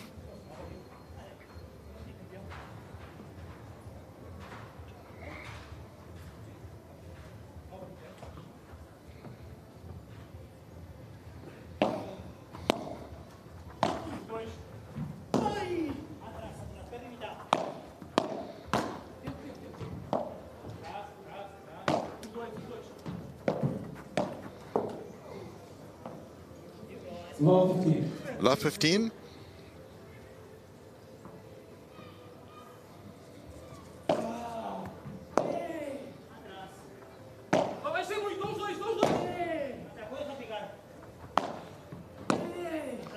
Pascual and Agustin Torre in a duel there.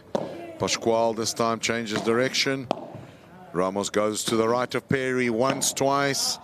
Perry well positioned. Torre changes his approach.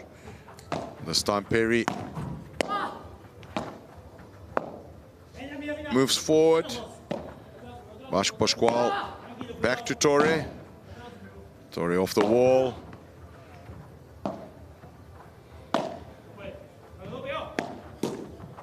And Diego Ramos goes down the line. Vasco Pascual in movement, reaches out. Ball clips the edge of his racket onto the fence. Good point that. Important point as well. 15 all. Diego Ramos working on Torres' confidence there.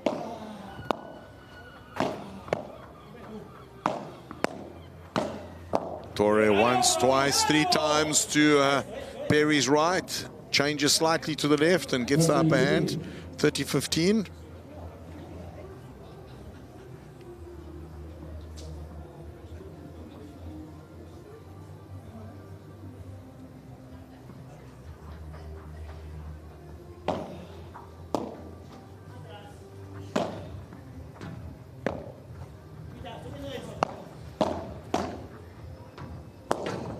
Pedro Perry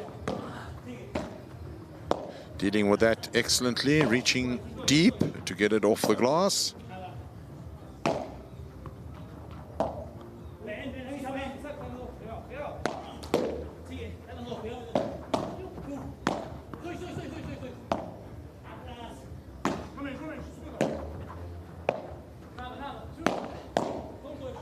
Torre blocking well at the net. Pascual covering the center. And this time Torre goes for the high lob. The bajada in play there from Vasco Pascual. And a beautiful, beautiful bajada off the glass into the corner. And Agustin Torre complaining to umpire Saraba. Not quite sure about what. The ball was clearly in. 30 all the scoreline. Both Torre and Ramos out of court now, looking for toweling for their hands and bats. And Agustin Torre in conversation with umpire. Umpire not really taking notice of the complaints, asking them to get back on court. Point stands 30 all.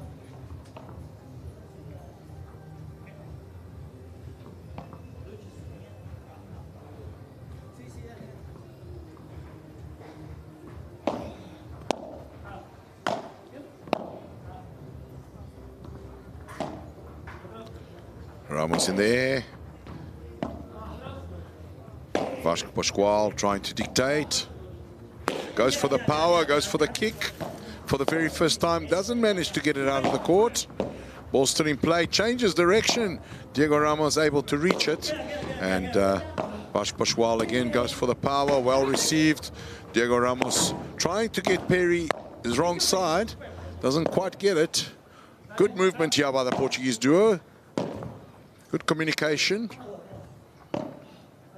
Torre trying to slow things down in the air. Double wall there from Vasco Pascual. Goes down the middle this time.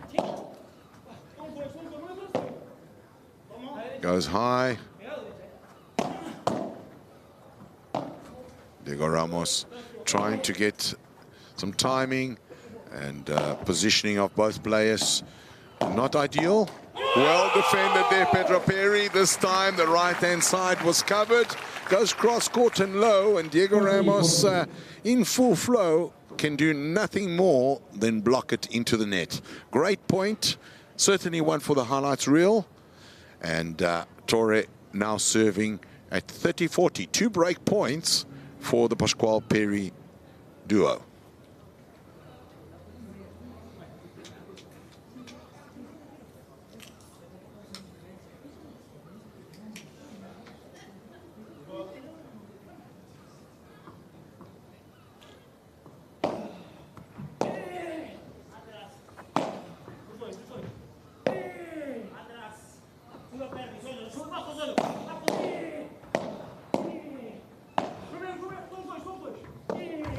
Well recovered there, Vasco Pascual.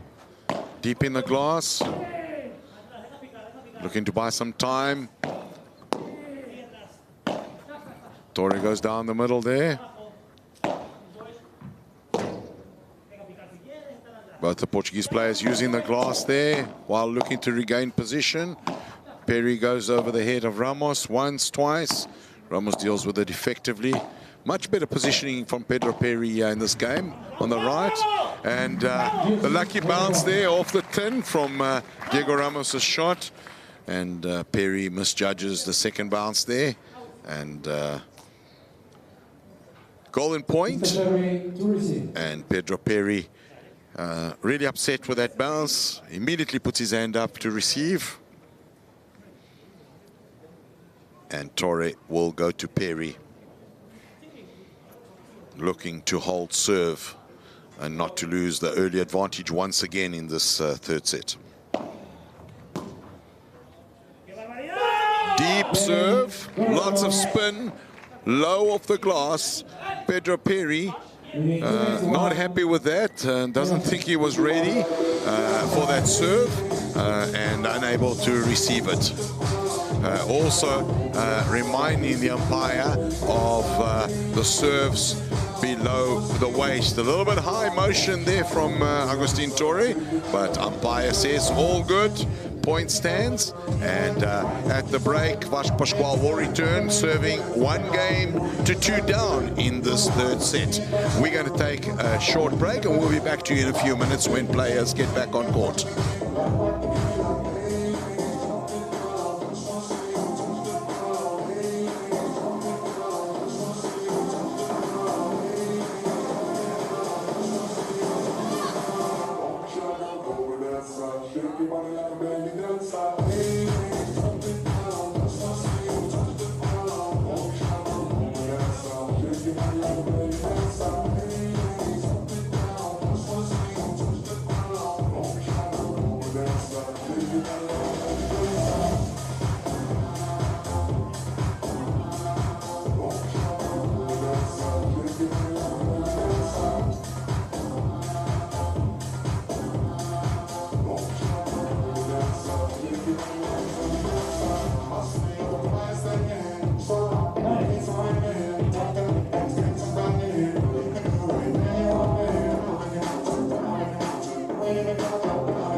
Players back, and Vasco Pascual will be serving. You see Pedro Perry bouncing the ball there, looking for wind movement to just see how the conditions are changing. Of course, wind very unpredictable, increases, decreases, changes direction, and with the inclement weather conditions we've had this week here in Homstad. Very, very erratic, this wind. Nevertheless, the sun is out and temperatures steady as we get on with this third set of this second last match of the round of 16 at this A1 Padel Betsson Swedish Masters. Love 15, Vash Pascual to Torre.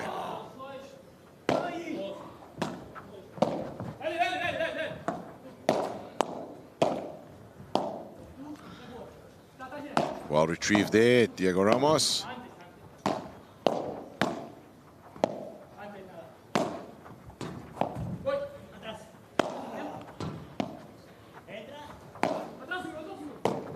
Perry adjusting well. He's making a lot, getting caught a lot less down that right-hand side that was exploited so regularly in the first set. And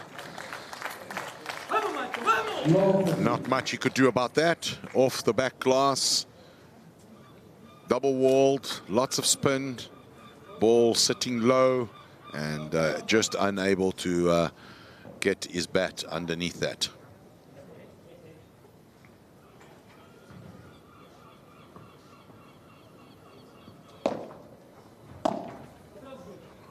High lob there from Ramos.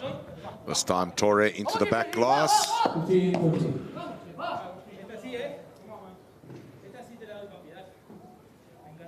15-30 the score. Goes for the power there, Vash Pascual, and Diego Ramos able to attempt the guide, but a little bit too much power with the momentum of the ball. Into the back glass, 30 all the score.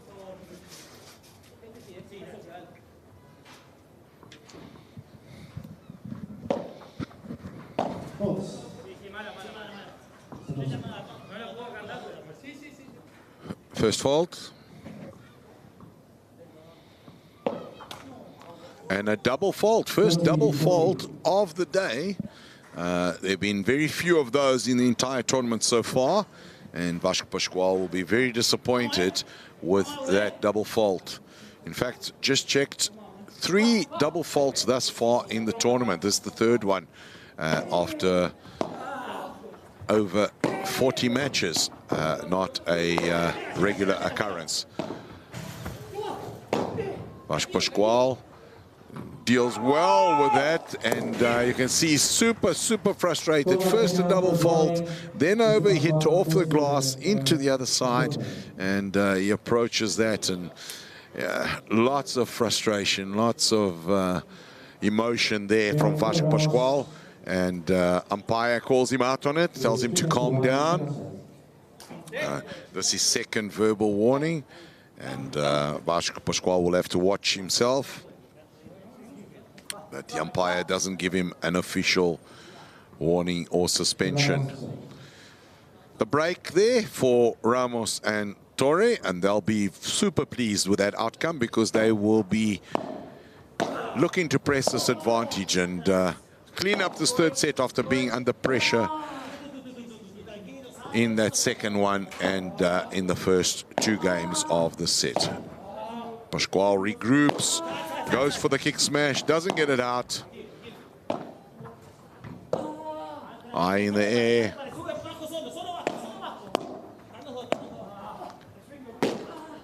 And Pascual going for the bandeja, trying to get the ball over the net and into the feet of Torre. And clips the top of the net, calls the court martial for the towel. Wipe his hands, a lot of sweat rolling down his eyes. Of course, the sun straight in his line of vision on that side of the court.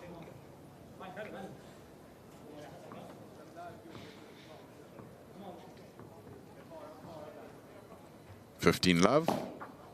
A little bit too long, that first one from Ramos there.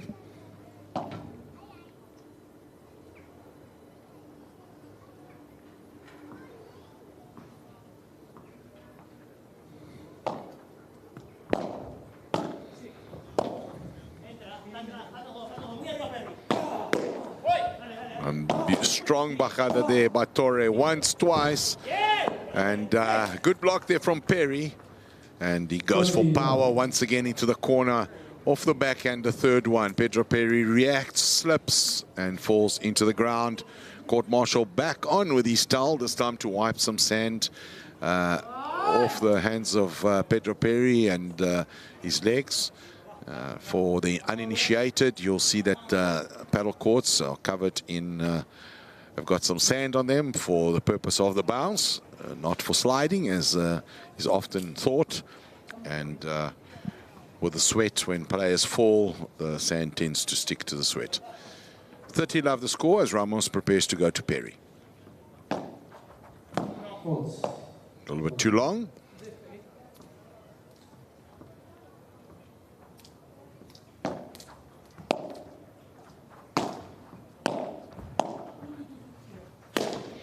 Perry goes for the power straight out the court. Agustin Torre takes off, but not able to get anywhere near it. 30-15.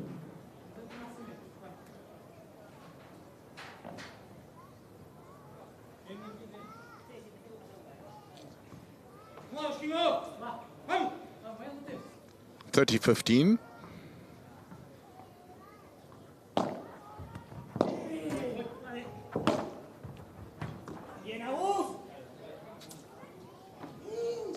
$40-15.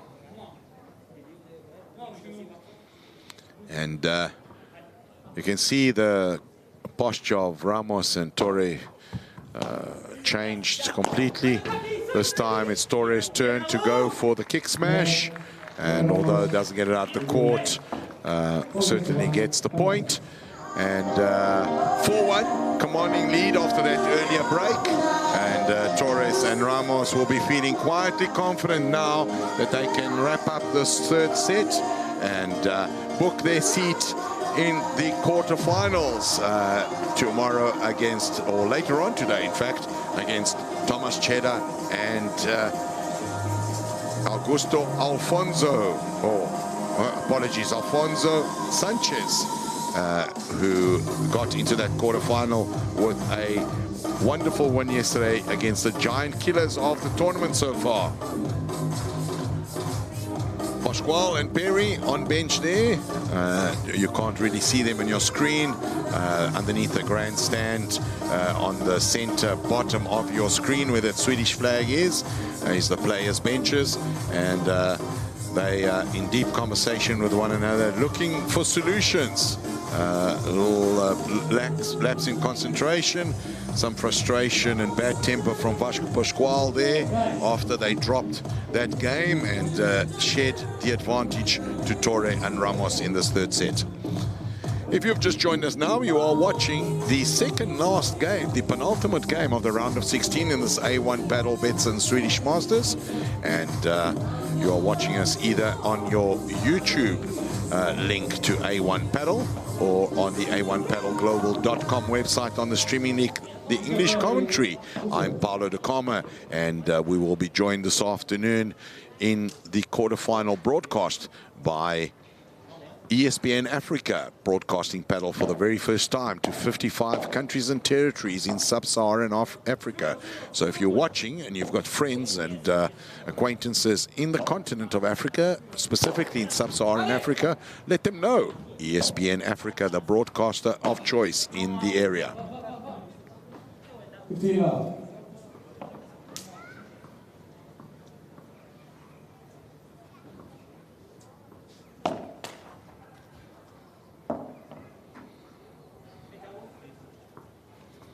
$15 love.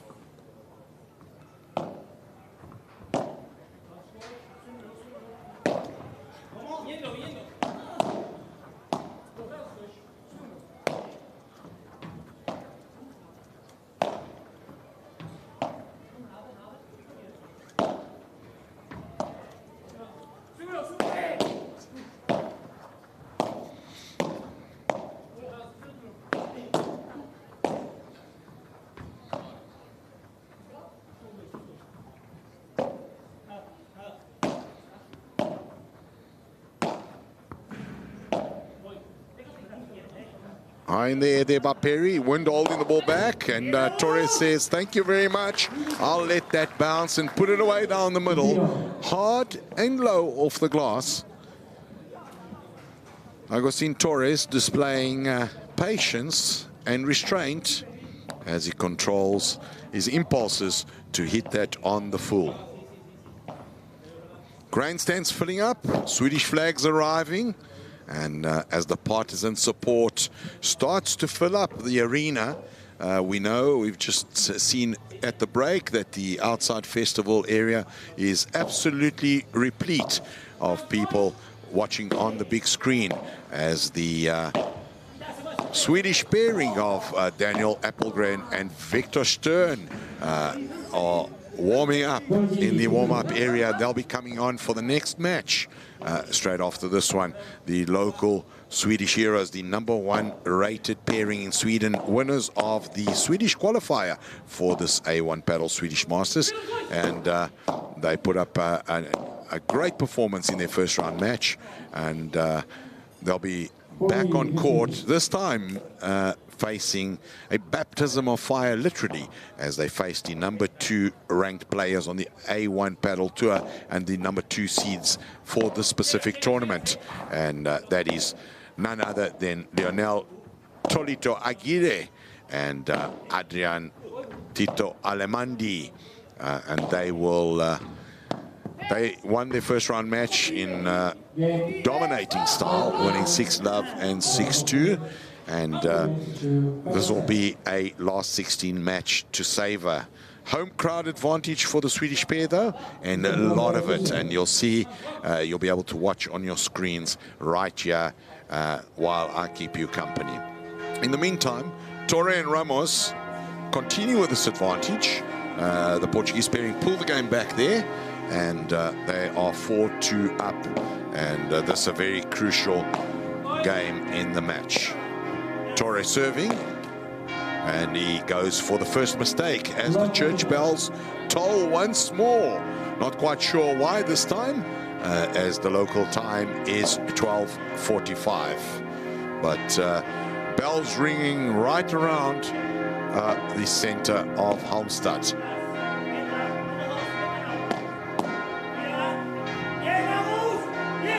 Pascual with a block, slightly overheating that into the back glass. 15-all the score.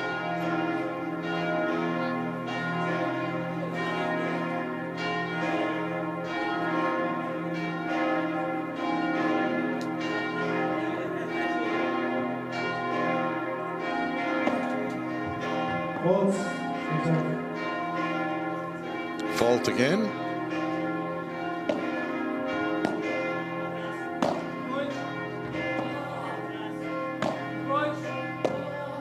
Agustin Torres getting those bandejas to bounce really short, and this time Ramos goes deep. Pascual able to get that, and well reflexed there by Pascual. Unfortunately, bat a little bit too flat, and ball to the wall. 30-15.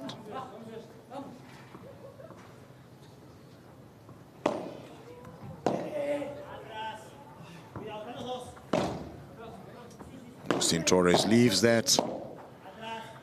Agustin Torres just plays the game so nonchalantly. It looks like he's got all the time in the world every time he approaches a shot, and has time to make choices, and a real talent. When he's on song, as good as anyone on circuit, and the challenge seems to be to keep him on song. And Diego Ramos, this year, since they've been playing together, certainly been able to do a lot of that. And you can see there, Torre dictating the play, getting Perry and Pascual to move around the court, opening up the gap, and then finishing it to his right side. Intelligent play there by Agustin Torre. No loco part in there, just genius, in fact. 40-15, and looking to go 5-2 up and take a commanding lead in this third set. goes to, attempts to go to the right of Perry again, the theme of the match. And this time clips the top of the net. Not able to get it over.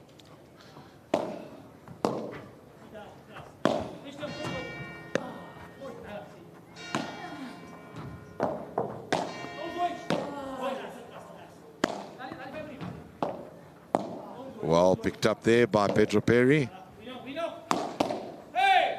And this time, Ramos goes to that right-hand side, goes with power, Perry blocks, ball bounces all the way to the back of the glass, and 5-2 is the scoreline. Commanding lead, and Vasco Pascual will come back, scratching his head.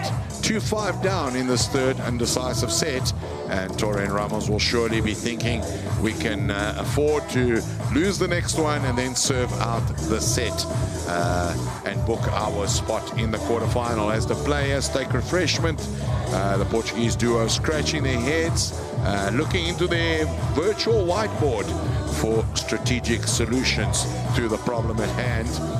Agustin Torre and Diego Ramos taking on some refreshment under the watchful eye of a court-martial holding the umbrella. The sun scorching above us, and we set for a grand finale here of this penultimate match of the round of 16. If you are going to take a break, hold on, let the set finish, rush to your refrigerator, to your snack cabinet, and get comfortable, because coming up next, we have a raucous last match of this round of 16. Daniel Appelgren and Victor Stern, the Swedish #1 seeds and household favorites, taking on the #2 ranked players on the A1 Padel Tour, the inimitable Tolito Aguirre and Tito Alemande, the general. And that'll be a nail-biting, swashbuckling feast of paddle.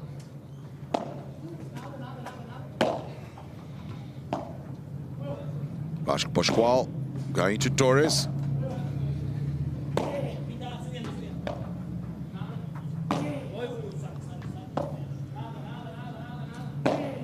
Goes again. This time picks up the power, goes for the kick, doesn't quite get it. Torres swivels, changes direction, goes to Perry, who's caught a little flat-footed, perhaps not expecting that one. And ball straight at his body. No real attempt at a return, almost not expecting that shot. And Agustin Torre, of course,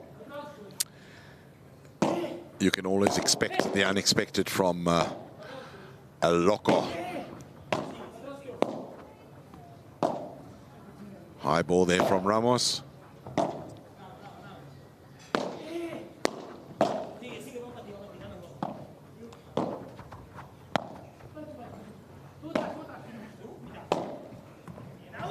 There's that right-hand side of Perry again, exposed.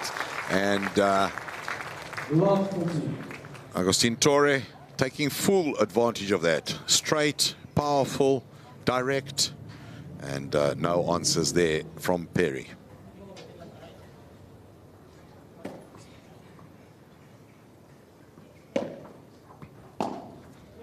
The lob there from Ramos, and Vasco Pascual visibly frustrated, goes for the power, goes for the big hit down the middle, and mistimes that into the net. Love 40, 4 break points for the set and the match, as Diego Ramos goes high, and Perry tries to take the pace off. Little rally as they both approach the net, and this time it's Toro over it. Torre into the back of the glass. 15-40. No need to panic for Torre or Ramos. And Vasco Pascual goes for the bandeja and into the net. And we have a game, set and match Agustin Torre and Diego Ramos taking this match 7-6, 4-6, and 6-2 over Vasco Pascual and Pedro Perry, booking their spot in the quarterfinals, where they will take on Thomas Cheddar and a very, very steady Alfonso Sanchez. So penultimate quarterfinal spot taken care of, and we're going to take a short break. When we come back, the match of the morning, the local Swedish pair, Victor Appelgren and Victor Stern and Daniel Appelgren, taking on the number 2 seeds and crowd favorites Tolito Aguirre and Tito Aramandi in a swashbuckling display of battle. Go get comfortable, get your refreshments, and we'll see you back in roughly 10 minutes.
Welcome back on court. Betsson Swedish Master, the A1 Padel Global Tour.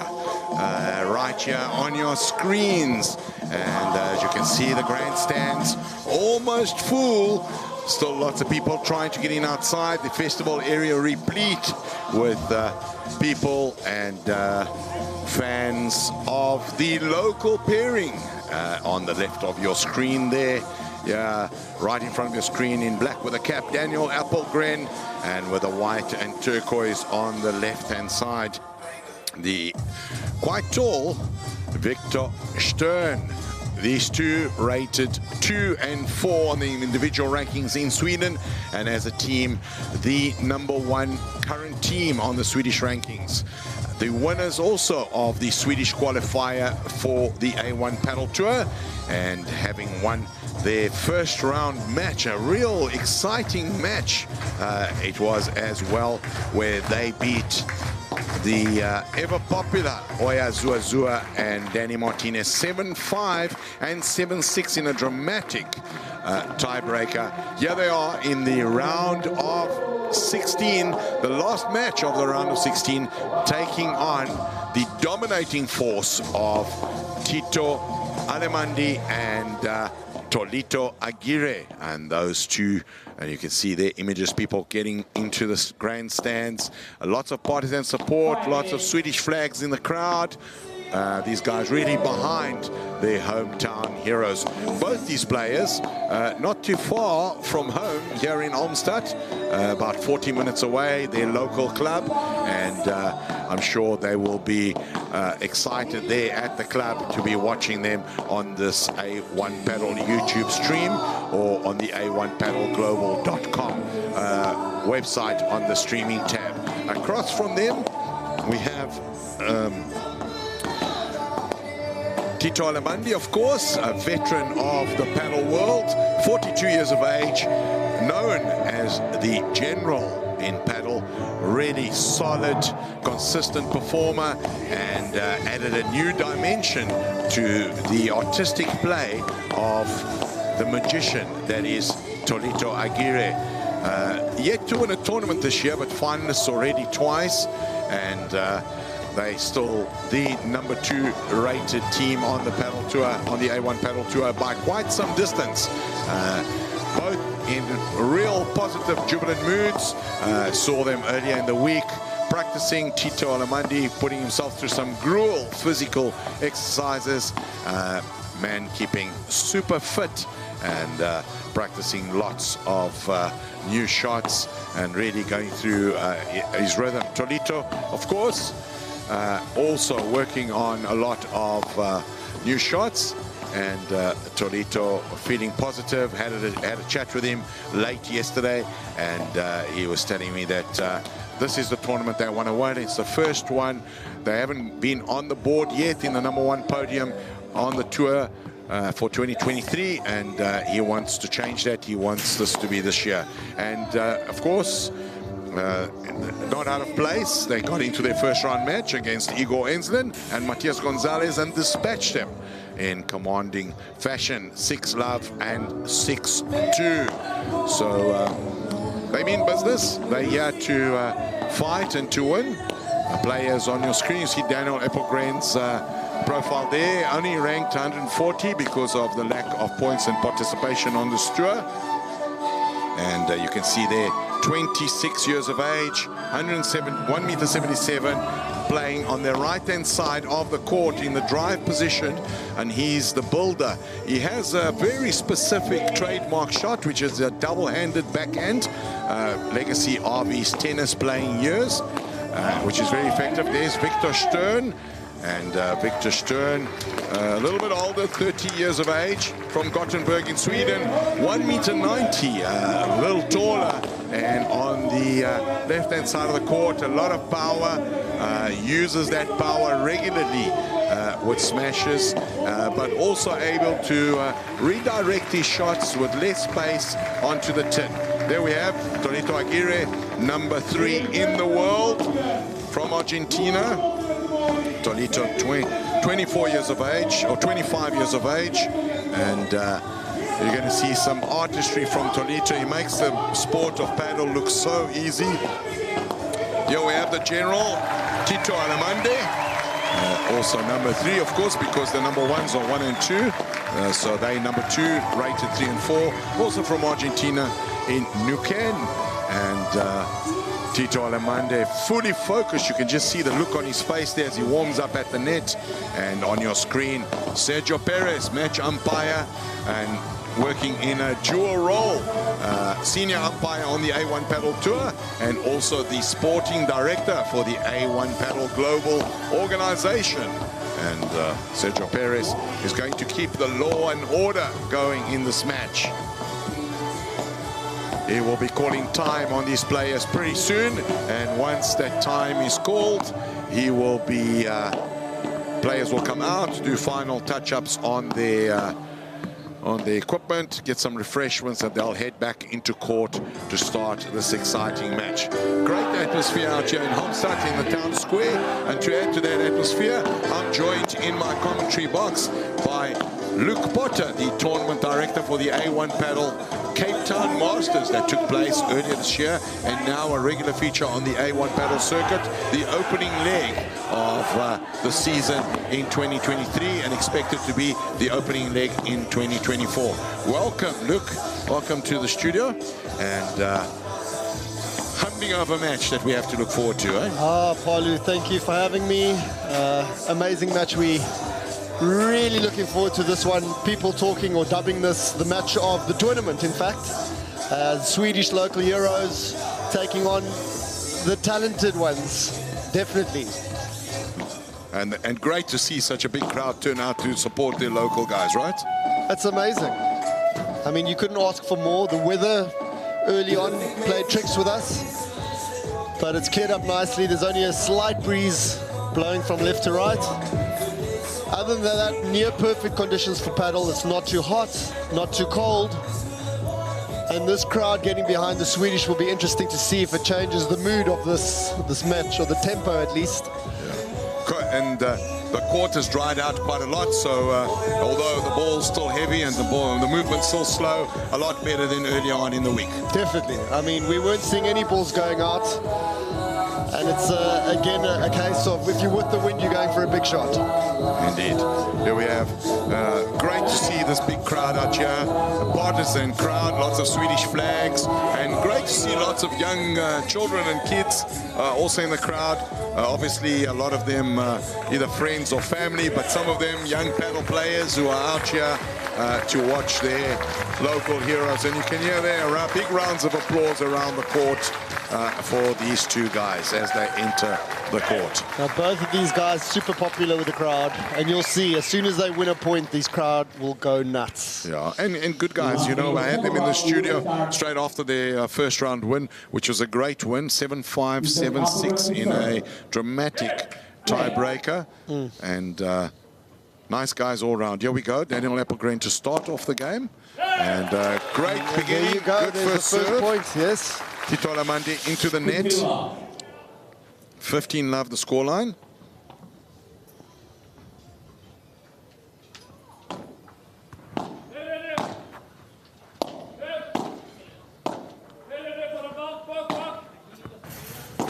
Tolito off the glass there. Daniel Appelgren into the corner.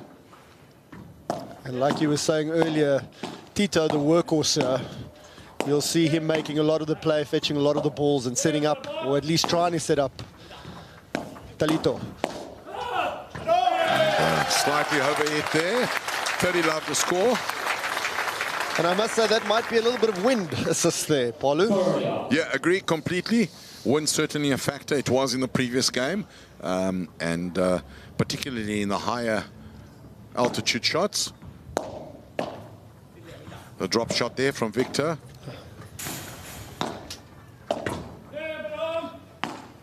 Tolito looking, Tito looking to buy some time there with those lobs, reposition. Going for the Chiquita, Victor Stern, equal to the task there. And you can see there, that lob there from Appelgren with the wind slowing it down. And Tito Alemandi cautiously allowing for the first bounce, then hitting it into the corner hard and low. And 30-15. You can hear Talito there. Yeah, he's motivated. He's pumped, my man. He's motivated. I told you earlier today, these guys impressed me in their first round match. They mean business. I spoke to Tolito this morning when I was having breakfast, and he says to me that they haven't won this year yet, and this is the one. They want it. Yeah. And likewise, I had lunch with the Swedish duo. Oh, getting a little bit of ball to the back there, old Tito, but all in good spirit. Yeah, like I was saying, I had some lunch with these guys, and just happy to be here. I mean, their nation behind them, playing decent paddle at the moment, and just soaking up the environment. They're fearless. These Swedish players are playing without fear, and just like that, they're on the board. 1-0, holding their serve, and this will do wonders for their confidence in this game. Settle the nerves and just get them out there enjoying themselves. But just look at the body language of Tito and Talito. You can see it. They're determined. They're shrugging that off. They're hardly phased. Yep. And they're going to be back in the court straight away. They're not going to waste any time.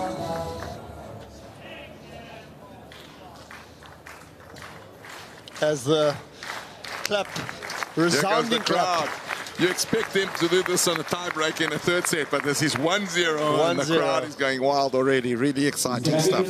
But you can't be here, guys. The ones watching us on the streaming platforms, A1 Padel YouTube channels, as well as the A1 PadelGlobal.com streaming tab. And of course, this is the last game of the last 16, and we'll be joined later by our broadcasting partners, who I'll tell you about a little later on.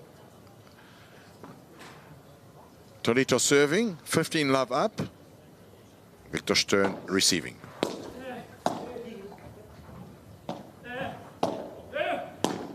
There's that double-handed backhand. You're going to see that a lot in this match. Trademark of Daniel Appelgren. Indeed, a legacy of his tennis playing days. That one didn't quite come off, but you're going to see how well they do come off as the game progresses. The one thing you must say about, oh, and there's a classic Talito, just using that wrist, whipping it down, ball leaving the court, unplayable. Appelgren hits that backhand at will. I mean, it's quite insane to watch, and he gets so much power out of the thing, and you wouldn't expect that in paddle. You know, it's more the crafty shots, not him. Oh, this time Tito Alemandi says, enough local support for you. This is my point, 1 point apiece, and let's get it on. Serve to me, I'm waiting for you. Tito Alemandi gets straight away in position. And Victor Stern to serve.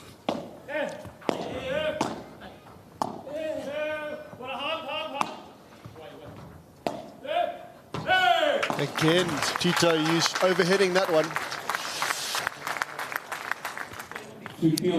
The crowd just loving every shot. Applause after every shot, regardless of the team. They're here to appreciate good paddle, and that's what they're getting.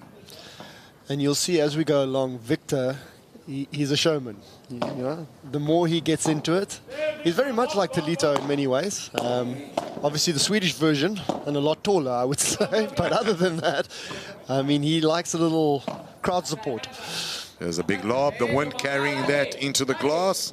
And you'll see in these initial exchanges, the players, both sides, are going to be, you know, looking not to do too many fancy things. They're going to be looking to play it safe, engage the conditions, where the wind is blowing, assess the opposition, who's playing where, how, where are the weak spots, and then later on we're going to start seeing them looking to take advantage of those weak spots. The thing is, and we've got to be quite aware of this, it all really depends how Talito goes. Look at that, how that wind just dropped that ball. Appelgren goes hard and low to the corner, and Tito Alemandi just digs low, goes, there's the drop shot from Victor. Beautiful hands there.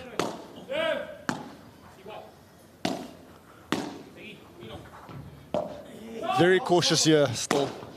Goes down the middle, Victor Stern there, and again, drops the pace. Tito Alemande with a high lob, stays in. And this time, slightly overhit. And you can see there Daniel Appelgren punching the air. Great exchange there, good rally. And Tito Alemande going to have a chat with umpire Sergio Perez. But quite interested to know what that's about. He's not happy with something.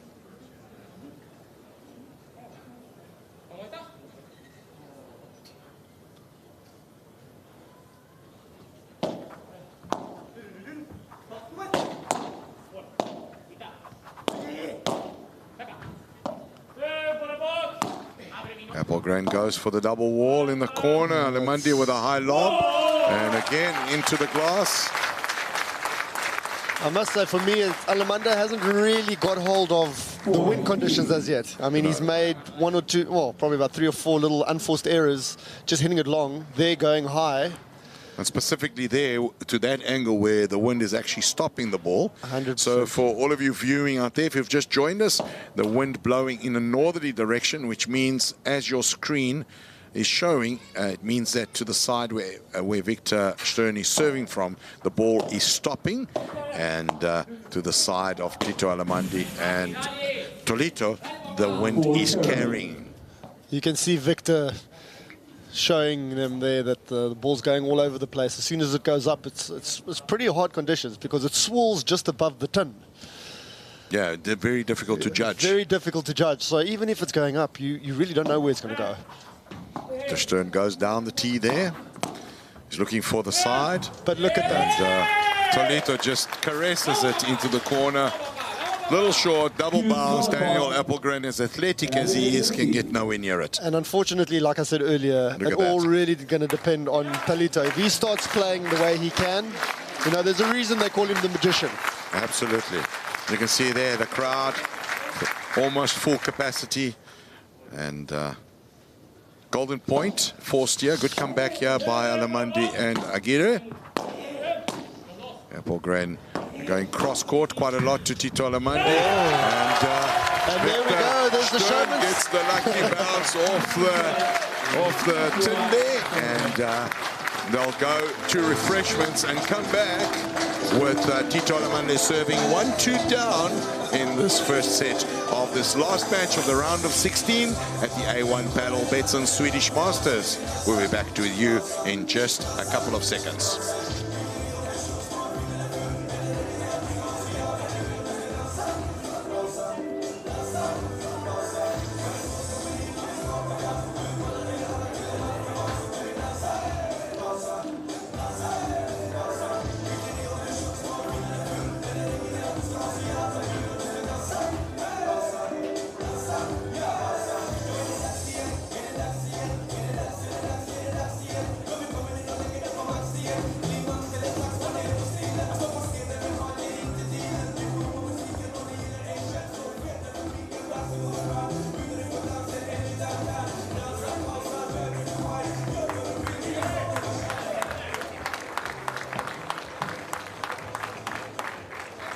There we see beautiful shots of the crowd, and we see Tito Alemande and Tolito Aguirre high-fiving. Tito Alemande to serve. He goes deep into the corner there for Daniel Appelgren.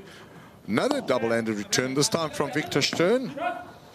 Tolito into the middle, keeps it low, and Victor Stern unable to pick that up. Those are really hard shots to play, Luke.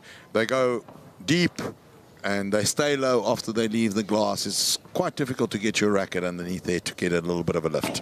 Yeah, the concern obviously with these guys hitting these double-handed backhands is they're flattening out the ball. So where obviously you would get that bottom rotation off the spin if you were hitting a one-handed slice shot, they can't get that. So in other words, it might be a really cool passing shot, but it is actually going to lift off the glass at the back. And for the guys at this level, will be quite easy to pick off, and they'll be able to return it a lot easier. Having said that, they hit it amazingly well, and they're so consistent that it actually doesn't matter. Indeed, especially at this level. Here we go, look, keeping low. Victor Stern does really well to get that back. Tolito attempts to finish the point, not able to. And Stern with a high lob, Tolito making these players move left to right. And this time, Appelgren goes to the feet of Tolito with that Chiquita, and Tolito blocks it off and goes into the glass. I just like watching these guys' body language. You know? Here we go, to the feet of Tolito. Tolito blocks that, ball rises into the glass. 30-15 the score. And how good is that shot? It's impressive. He hops, keeps it square, goes straight down, and it just at pace to the feet. Difficult to handle.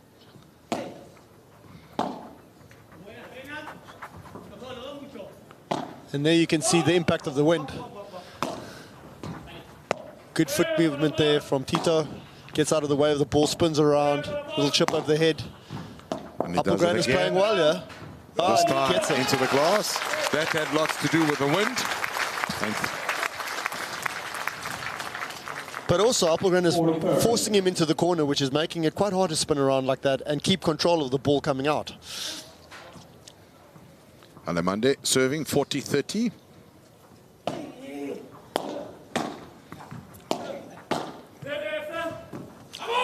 Incredible. Tolito to the left, to the right, and takes the point. 2 games apiece. And Daniel Appelgren will come back to serve.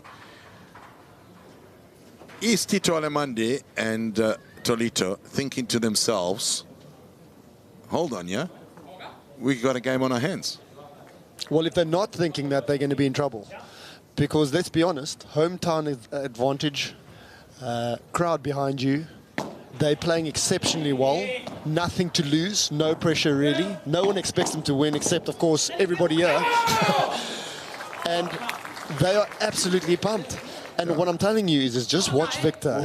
As soon as he starts rousing up this crowd, you know he's on the front foot and he's feeling it. He's a little bit subdued at the moment, though. Appelgren, for me, is more focused. He's in it to win it. But for me, Victor hasn't hit his straps yet.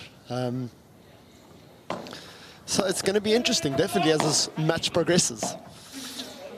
There's a high lob there. Watch the body Finish there language. by Victor Stern. And that's a lot better. That's the style of play we've watched him play over the last 2 days. He really gets hold of it and he finishes points. There we go. Look at that. No chance there. Right between the middle of Alemande and Tolito. 15 all the score. Appelgren goes down the middle. And there's Victor Laszlo. Victor Stern with a finish again towards Tolito. And we need to see more of that if they want to stand any chance against these two, because they're going to get better and better as this match progresses. He's got to finish. Tolito goes down the line and Appelgren reaches that. There we go. Tolito goes for the big one. Keeps it in the court, but no one was going to get that. And you can see there, Tito has picked something up. He's telling Tolito about it. And I think that's the lesson. If you've got someone under pressure, keep them under pressure. Don't change the direction. Just keep going.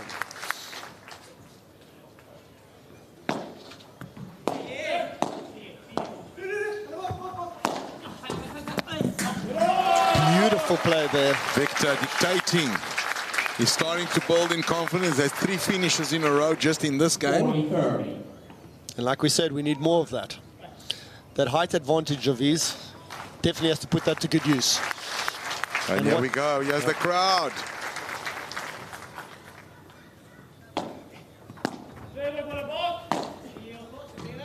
It's amazing how much time Tolito has to just, you know. He makes it look so easy. There's the mistake by Daniel Appelgren. And we have a golden point. Potential break opportunity for Tolito Aguirre and Alemande. And this is important point. Advantage at this early stage of the set is crucial. And Tolito immediately puts his hand up. He wants it. Appelgren this time goes down the center to Tolito. Victor Stern claiming it, and goes into the net, and you can hear Tolito's "Vamos" on court, and we're going to listen to what the coaches have to say. Although only Tolito and Tito Alemandi have a coach with them, Swedish pair not have, but we'll listen to what they have to say as well. Por eso te digo, Está entrando es con esta, con la del medio, la abajo. que entre con la que quiera. Si le tiramos bien el globo no tiene nada. Ahí arriba. está. Lo que no podemos empezar es con el globo medio corto porque el flaco me hace girar y ya con el aire y las dudas ya empiezo. Quise jugar por De abajo. este lado lo tengo que tirar porque me sale bien. Del otro lado tengo que jugar por abajo. Quise jugar una por abajo, la tiré afuera. Quise jugar un globo, se me fue fuera. Entonces yo, Se la lleva el viento mientras menos haga que me gire, que me haga girar el chino, mejor. Igual, escuchame, me hace girar de esa columna para adelante.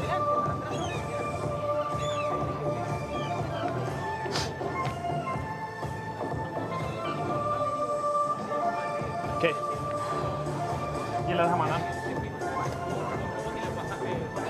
¿Qué hacemos al revés? ¿Con cuál? Porque con esa misma bola va obligado a mí, flaco. Ok, Porque no le subo yo y vos cuidá atrás. Perfecto. And Porque we're a mí back. también me da rebote, porque si me llega a pasar. As players walk back on court there, and Tito quite vocal about the wind impact on the lobs and how he's going to adjust his lobs, looking to set up Tolito for the big finish. He's noticed something in the defense of Appelgren and Stern. Appelgren and Stern, not too much to say, focusing on their own game, and as Tolito Aguirre serves to try press this advantage. 3-2 up in the first set. Now 15 love, goes down the middle, a little bit off center, and we'll come back for the second one. The problem with this double-handed backhand, from what I'm picking up, is as soon as they rush him, it's very difficult to get your arms through that shot. You've got a lot more time with a one-handed backhand. Oh, Tolito goes for the big one, mistimes that, goes into the net. 15 all. And Appelgren and Victor are going to have to settle here. They need to try and break back.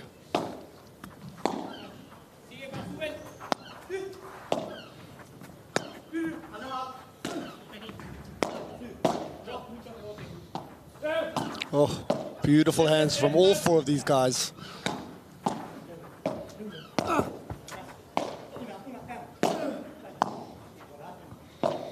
There goes the double-handed again.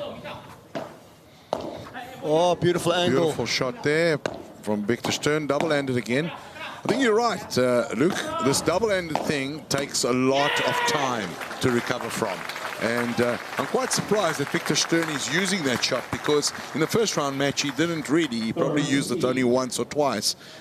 He was reducing pace on the ball and going for the side fences all the time in that first round match.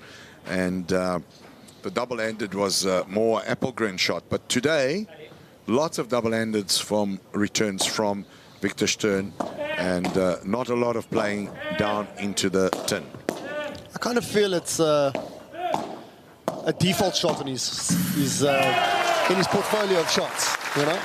Excellent finish there from Appelgren. And Aguirre and Alemande not having this their own way. But it is 30 all, and in the end it all boils down to the crucial points at the crucial times.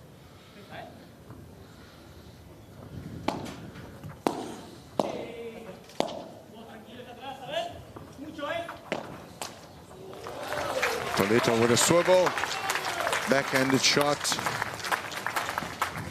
30-40. into the net, and 2 break points here for Appelgren and Stern.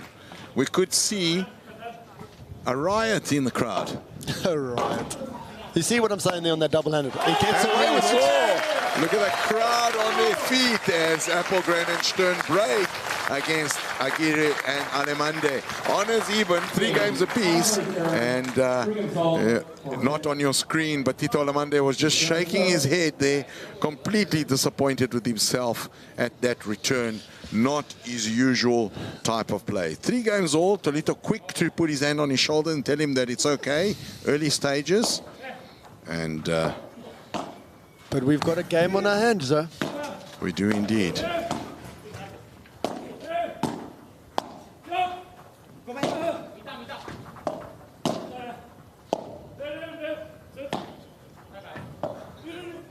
Oh, beautiful play there by Tito.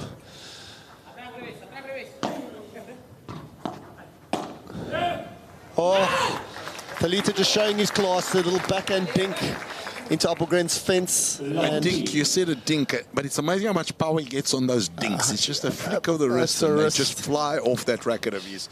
Timing. Excellent, excellent. Absolute timing. You can see the racket head never actually goes further than his own head. He doesn't go back with it. And therefore, everything is just timing and wrist.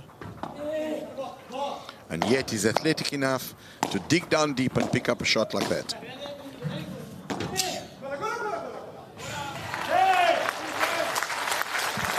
Great point there. 15-all. A little fortunate there with a bounce off the tin. 15-all.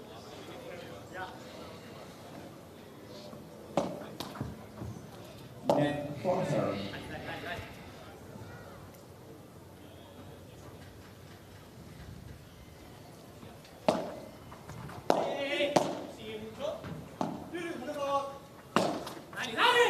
And this time, Victor Stern into the top of the net. Dropping his shoulder there a little bit, not getting up to the ball, and therefore dumping it into the bottom of the net. He'll be disappointed with that.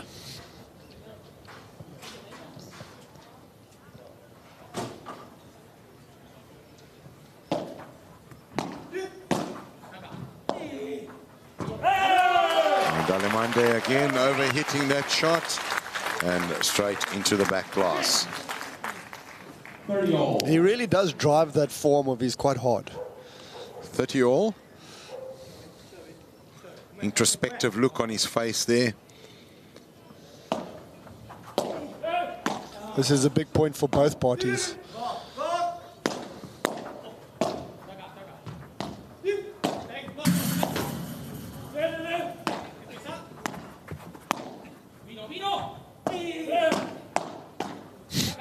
A little bit of taka-taka there at the net. And Tito Alemande changes pace, goes slower, goes on the parallel, right behind the left-hand side of Victor Stern. And Victor unable to turn and get anywhere near that ball. I don't know if you saw this now, but just watch after, you know, old Alemande giving Victor the eye across the net. I don't know if they're going to show it. No, they didn't. But it's tense out there. Make no mistake. No one wants to give each other an inch. And all of a sudden, we're in a tussle here.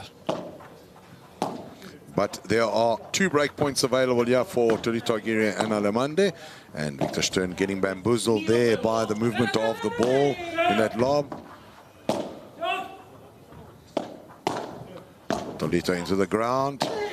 Stern and Appelgren in deep defense. And we have the break once again as Aguirre and Alemande claim back their advantage after having dropped their serve in the earlier game. When we return, we will have Tito Alemande serving, looking to drive a 4-3 lead in this first set in the last match of the last 16 in the A1 Padel Betsson Swedish Masters right here in Halmstad, Sweden. And tense as it is, you must be parched. You have about 40 seconds to get up and go and get those refreshments and come and sit right back down and be in my company, Paolo de Carmo, joined by my guest, Luke Potter, the tournament director for the A1 Padel Cape Town Masters, the first leg of the A1 Padel Global Tour this season and every season thereafter.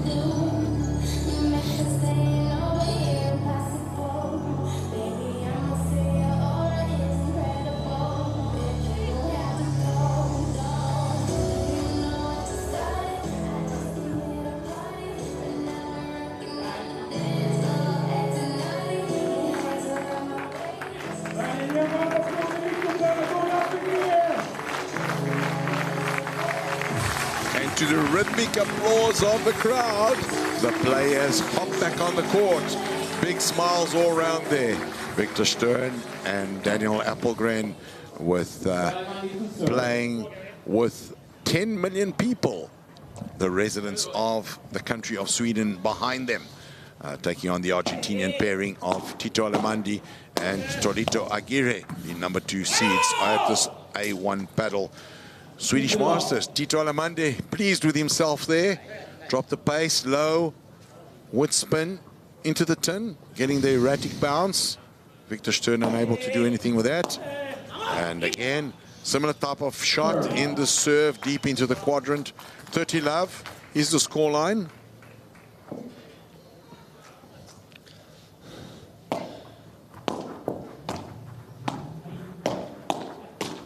Appelgren, great movement there at the net. I thought a little bit too much movement there. I mean, he really jumped in front of Victor there, left his court wide open. And, I mean, you can't do that with these two. They'll put it in that gap all day. Down the line goes Tito Alemande. This time, Victor Stern goes eyeing to the air, taking advantage of the wind. And Tolito, difficult shot. Goes into the glass. The ball loops and comes back off the glass. A little bit of banter there between Tolito and Victor. Victor trying to get into the head of Tolito Aguirre. Tolito giving him a big smile and telling him, check the scoreboard, buddy.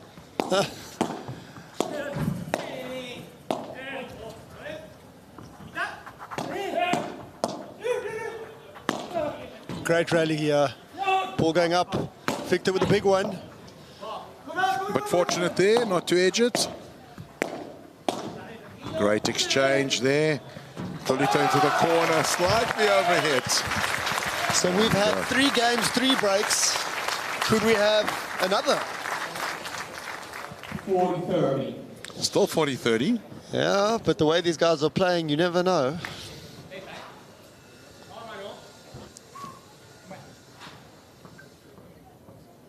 Alemande to Stern.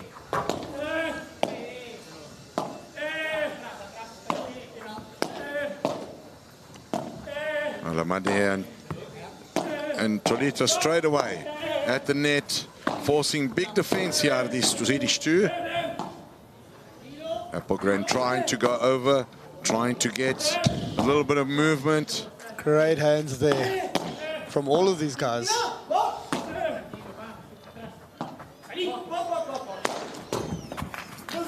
Great recovery there by Tito Alemande, but unfortunately clipping the bottom edge of the glass. And you can see Victor Stern with his big punch up in the air, pleased with himself, forcing the golden point from 40 love down. We now have a golden point, and Victor Stern calling for the court marshal's towel there. He's getting under Tito's skin. If you look at Tito's body language, he's glaring over. He's not happy with him taking his time and pumping up the audience. So, you know, I guess if you're him, you want to do more of that. Indeed you do. And Appelgren is going to be receiving this golden point from Tito Alemande. That goes deep. Appelgren in the air, looking for advantage. Tolito waits for the bounce, takes his time, goes safe, and straight into the body of Victor Stern. 5-3, now the advantage. And Tito immediately looks at Victor over the net and chirps him. Immediately. This is the character of these guys. Of course, not malicious, all in the game play, the psychological warfare of the sport of paddle, in fact, of all competitive sport. And you'll see these guys will be riling each other up all game long, get off the court and go for a beer together. 100%. Tito Alemande in control there in defense. And Tolito there with the block. You know, very interesting, that block. Most players just block. Tolito blocks and changes direction at will. At will. So, I mean, the thing about him is let's be honest, he doesn't look as athletic as the rest of the guys. But my glory, his hand-eye coordination is just insane. But that alone is a big strength in his armory, because people underestimate him and then underestimate his athleticism. He moves around the court like a super fit athlete, and he punishes people. Look, he is super fit, make no mistake. He glides, definitely glides, but the thing is his anticipation is so good that he doesn't need to be that quick, because by the time the guy's hitting the ball, he's already in position. There he goes with a big lob. This time he tries to get behind Victor Stern, who goes for the double-hander. Tolito trying to get the drop shot going there, and frustrated he didn't get it right. 30. Well played, Victor Stern.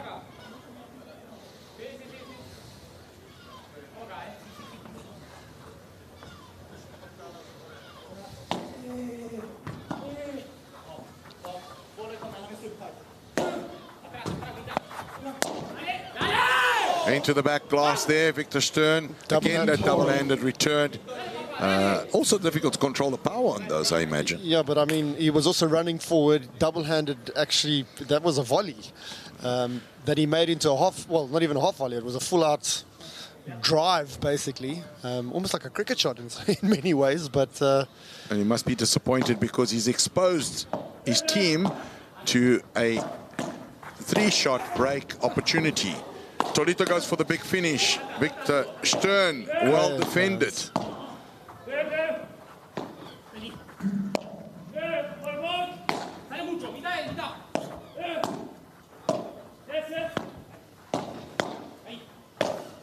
Change of direction there. Victor Stern gets it. Tolito goes for the big one. And we have a soccer match on court. Game and set, Tolito Aguirre and Tito Alemande. Great spirit this match is being played in, and you can see big smiles there from Victor Stern and Daniel Appelgren. You can see the ball goes, they both go for the big kick, a la Ibrahimovic, the other sporting hero of Sweden, and big smiles from both of them. What a great match. Great match, 6-3 to Alemande and Aguirre, and we're going to take a short break and catch our breaths and come back to you shortly.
Back on court after the Swedish wave at halftime there by the crowd, and they are on their feet once more and clapping in their local heroes, Daniel Appelgren and Victor Stern, having dropped the first set 3-6 to Tolito Aguirre and Tito Alemande. But the score doesn't reflect the play. Incredible game, really close in fact.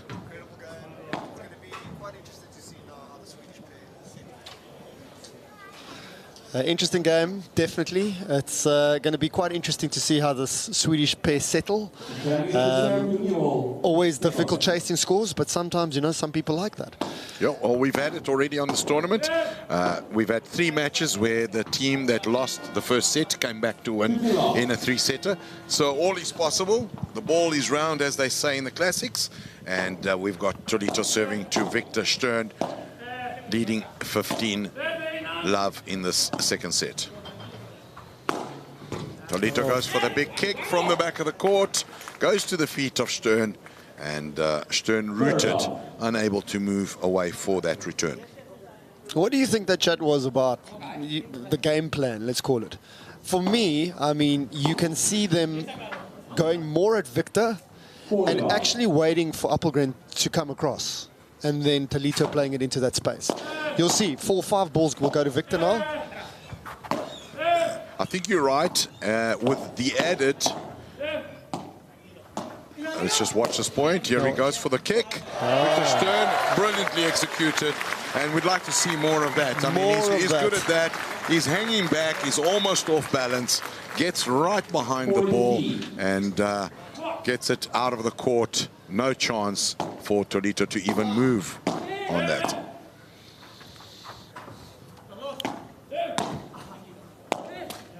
Tolito into the net. Must be disappointed with that. We're talking about on the strategy thing. I totally agree with what your interpretation of that chat. With one more thing, I think Tito was telling Tolito that he wants to really regulate his lobs a little bit more. He wants to set him up. He wants to see Tolito finish a little bit more. And you can see in the last few points, Tolito's added a little bit more power to his game. Hence some of those mistakes. But he's playing with a little bit more aggression. And I think going forward now, we're going to see Tolito really ramping up the power shots. The problem is he's hit 2 or 3 power shots in this game, and now he's facing a break point. He's facing a break point, a golden point. And Victor Stern stepping up to the plate, hand up. He wants it. And you can see there, Tolito saying he's going to go down the corner, and Tito Alemande saying no. And there we go. He goes down the tee. Listen much? Lip reading in Spanish. It's my new skill. See, back again down the tee. The bajada there from Tito Alemande. Exactly as you predicted it. Applegrain moves across. Tito changes direction, goes into the gap, and the golden point won. Yeah, this 1-0 in this first set. Look at that. Big gap there as Applegrain moves across, and Tolito exploits it completely. So quick turnaround. Yeah, that is definitely what they're looking to do. You'll see they're pushing Victor completely back into the corner, and it's almost like Applegrain has to come and cover, and then they're just pushing it to the side. Great tactic, working really well. Let's see if it continues to work. Of course, Stern and Applegrain might just notice that and take corrective measures. So, Applegrain to serve, love one down in the second set.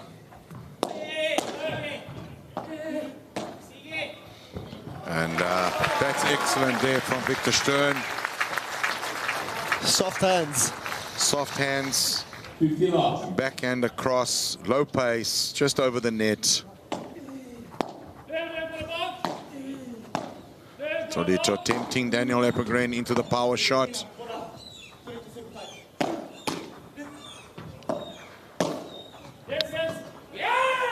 And there's the response. Yeah, the response is immediate.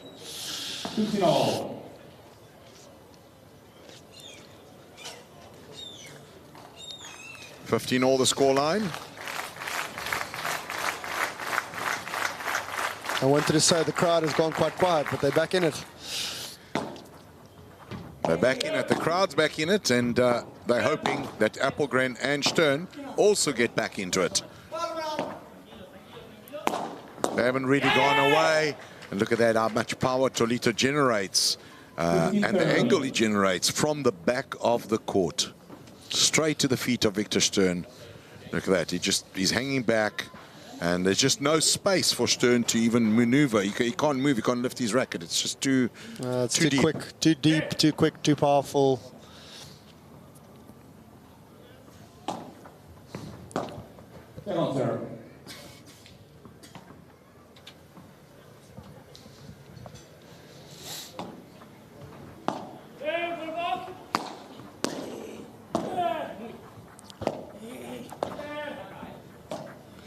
Alemande over the heads. There's that double-handed from Applegrain, a lot more effective than Victor Stern's, in my opinion. And Alemande goes big, unable to finish. Applegrain recovers well. Tolito off the glass. And a little dink lob there, and Stern finds the gap. He goes big. He goes to the feet of Tito Alemande. Raises his hand in apology, but takes the tick on the point counter. And 30 all the score. Tito's all business here again. It's amazing to see the different approaches. You know, one half of the court, they're ready, they're pumped. These guys taking their time, slowing it down. Of course, gamesmanship going on here. It's very important part of the game. You saw in the earlier match, the real turnaround point for Torre and Ramos against Vasco Pascual and Pedro Perry was when Vasco Pascual lost it from a psychological perspective, and it got a little bit emotional, and then from then on it was one-way traffic for Torre and Ramos. So part of the game for sure, not just about hitting the balls, but maintaining levels of confidence and concentration. I must say, I'm very impressed with Appelgren's movement. He covers a lot of ground. Very athletic player. He is insane. And I think it was you that was telling me that he took a set in tennis off Tsitsipas. I don't know if it was you or PK, Philippe Calgren. That's an amazing thing. It's an amazing story. Just shows you the level of skill that he has. See the crowd really getting excited as we have another golden point. Tolito with a deep pick up there.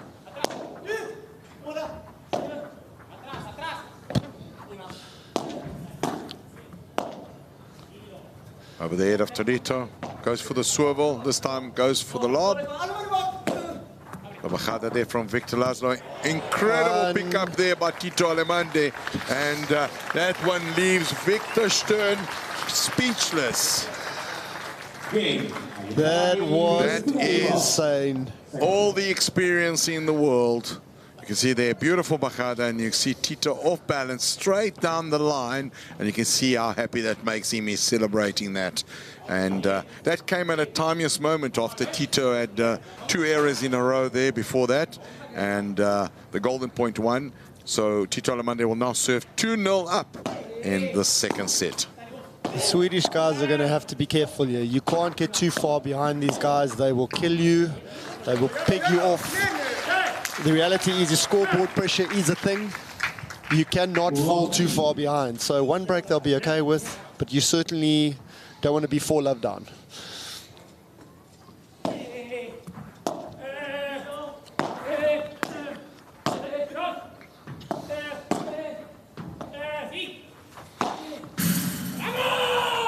There we go, Tolito, vamos! Straight into the ground, off the tin, lots of spin. Really hard shot to even get close to, even if you're there. Look, they're playing a lot more cleverly now. They're using the angles, they're splitting these guys up. They're not predictable is the word. And it's all about patterns of play. If you know you can change your pattern of play consistently, you become a force in paddle.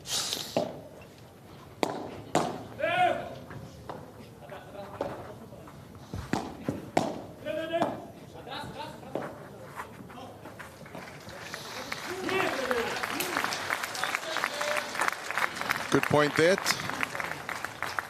15-30. 15-30.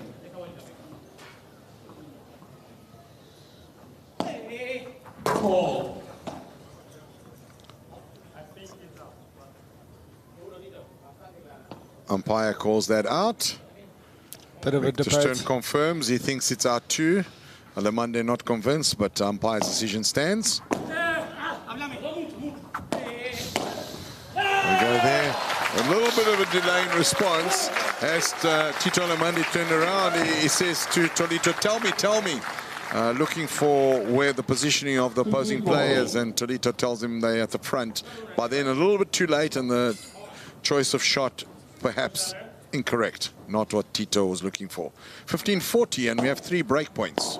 Finish this game, the speaker will be a show. Tolito into the ground, out of the court, showing the aggression that says we are not losing this game. 30-40 now.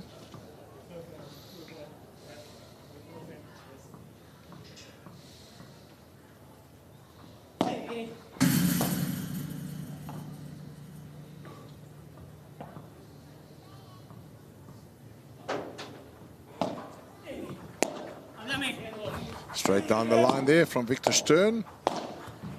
Oh, the This break. time we have a break. And Appelgren and Stern take the game and will come out serving 1-2 in the second set.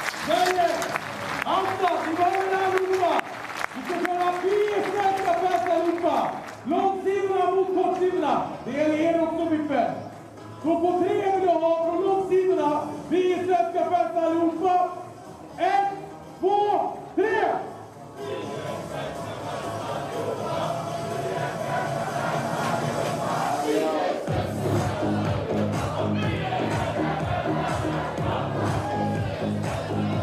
Okej, allihopa på 3 nu. Hela arenan ska låta. 1, 2, 3! Vi är svenska fans allihopa. Fortsätt! Adjö!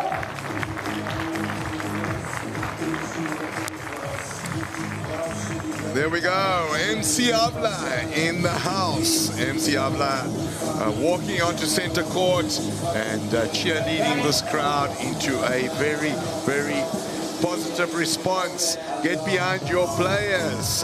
That was the war cry. We can do this, and they will be coming back on court, on serve, after breaking Aguirre and Alemande serve.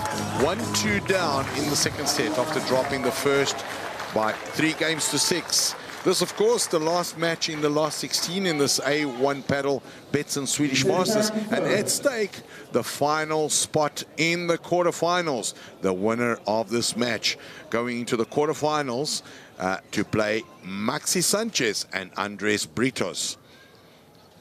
Victor Stern serving to Tito Alemande, and the first one goes into the top of the net.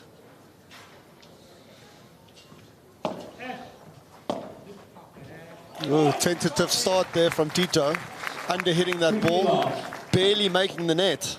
Going for a little Conchita there. Yeah, you can see he's apologizing to Tolito. That was clearly not the plan.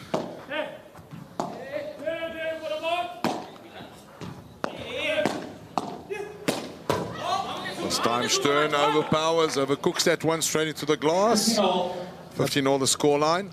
There's a prime example of taking your racket head too far back and actually becoming a hit rather than, you know, a well-executed shot. Too much aggression.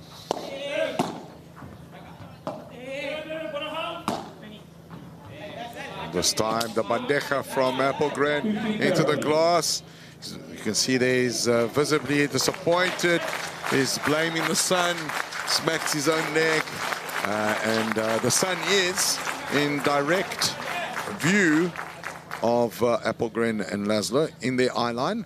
But it's there for all players. At the switch, it'll be in the eyes of the other two. So no excuses. And look at that beautiful, beautiful block there by Tolito Aguirre. Down on his knee, gentle, loping block, double bounce into the back to the right of Appelgren. Just caressing the ball. Swedish guys have to be careful here. They've just broken. They don't want to get broken immediately back. High ball. Victor Stern lets the bounce go. Goes for the power. And back to his side of the court.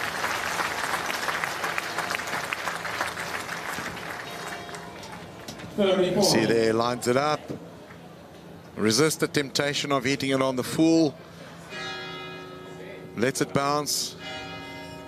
But still a break opportunity here for Aguirre and Alemande.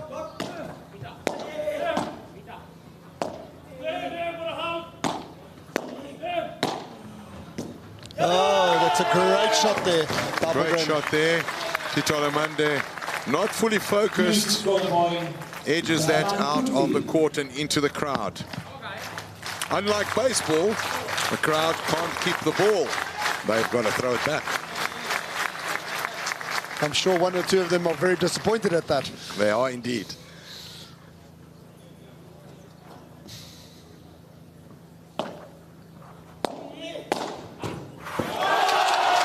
And the golden point is won by Stern right there, and you can see he's hyped up and punching the air, the crowd right behind him.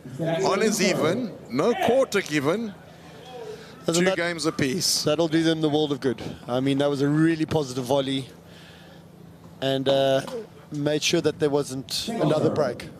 So good job there, Sweden. Tolito on serve, second serve, goes down the tee. And there's the gap in reverse. This time, Victor Stern moves across to the center and exposes his side of the court, and Tolito takes full advantage. I mean, that was just childish. Flicked the wrist, took all the pace off the ball, underspin. No chance for Victor Stern.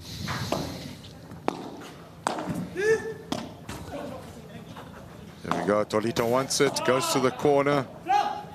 And there's Alemande with a drop shot. And just like that, it's 40-love. Beautiful feel there, great touch.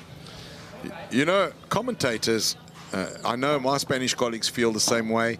We're running out of adjectives for the way Tolito plays. You know, win or lose, the range of shots and the way he plays them, it's just, there's no more words for this. There is a word for that shot, though, that Tito Alemande just put into the net, but we're not allowed to say it on air.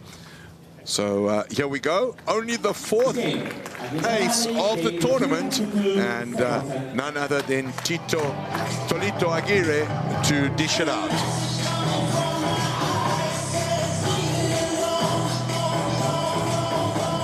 Court marshals on court, drying out the water, and we go to the benches. Repetimos 2, 3, 4 globos, lo que queramos. A veces con el primer saque es difícil igual. No, con el primer saque no hay que jugarlo. Cuando podáis, en vez de tirar un globo, yo a la que me refiero. ¿Vos viste en el anterior, la que le sacan a este punto de oro, no picó la pelota? Sí, se murió. No en el resto, digo en la que podáis. La que el saque muy bajo, se murió. Chicos, no digo en el resto, digo, cuando tiréis el primer globo, la segunda no la bajéis. Repetid el globo. Okay. ¿Vale? Cuando tiréis el primer globo, tiráis otro globo otra vez. Y luego ya si quieren... Alemande ska spela mer volleys. Exakt. Jag ska försöka returnera mer till honom. Alemande mer och sen jag ska försöka returnera mer till honom. Chocka Tolito ibland. Och när vi kommer liksom på typ en flygande volley, vi sätter den på honom och inte på Tolito. Yes. Tolito kommer ju där. Alternativt mitten också. Ja, exakt. Mitten eller... Vi måste tänka att mitten finns mer. Kör vi. I många slag. Också i lobbarna. Exakt. Kom igen, mannen. Kom igen. Kör vi. Players getting back on court. Game plan there. Roberto Rodriguez, the coach of Tito Alemande and Leonel Aguirre, telling them that the serves are keeping low. So go for the lobs, not one, but two. And then after you've built the point, try and finish it. And the tactics from the Swedish team, although my Swedish is really poor, seem to be Alemande. So I think we're going to see a lot more action from the Swedish pair in the direction of Tito Alemande. So I must commend the Swedish staff here for putting up a really good court. All the players have commended the court and the bounce, and said the bounce is really quite true and is one of the better ones that they've played on worldwide. So really great job there, Sweden. And of course overcoming the challenges of the inclement weather earlier on in the week, where lots of rain came down intermittently, forcing delays both Monday, Tuesday and Wednesday. So a really good job to them. You're absolutely right. Look, high lob there from Tito, following coach's instructions. And another one, Victor Stern this time, trying to make Tito Alemande work. Tolito taking the pace off that one. Stern able to get it. Drops short, and Tolito into the ground and into the court. No catch from the crowd this time. Tolito making sure that ball's not coming back.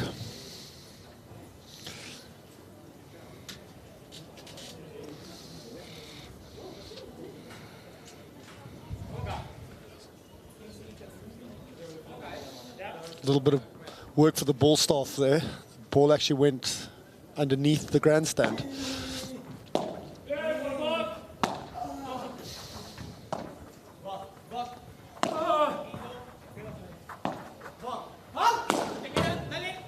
Look at that. Whoa. Unbelievable. You can see that Tito Alemande is going, what happened there? You can't believe that Tito actually got to that. I mean, Tolito actually got to that. And rather unfortunate that it didn't stay in. But anyone who doubts the athleticism of Tolito can take a good look at that. He came from all the other way on the other side of the court to pick that ball up.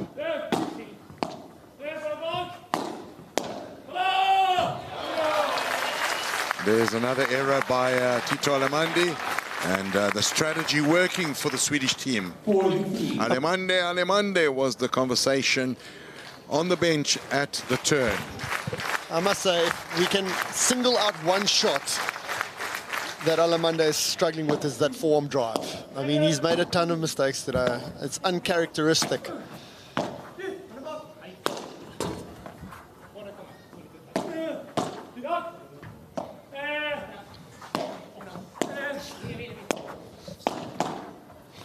I think Tolito knows he's got to take a more commanding lead role in this match. And he does that, comes to the net, one of those magical blocks of his again. But just watch his facial after he hits this ball. He looks directly at Victor and says, I'm sorry. Forget about it. Yeah, look at that, look at that, look at that. He's like, you can hit it on me, but it's like kissing your sister. It doesn't count. 40-30 still. Straight down the line goes Tolito.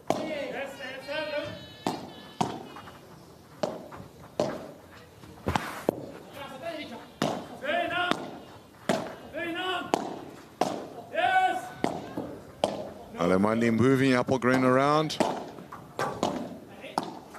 This time.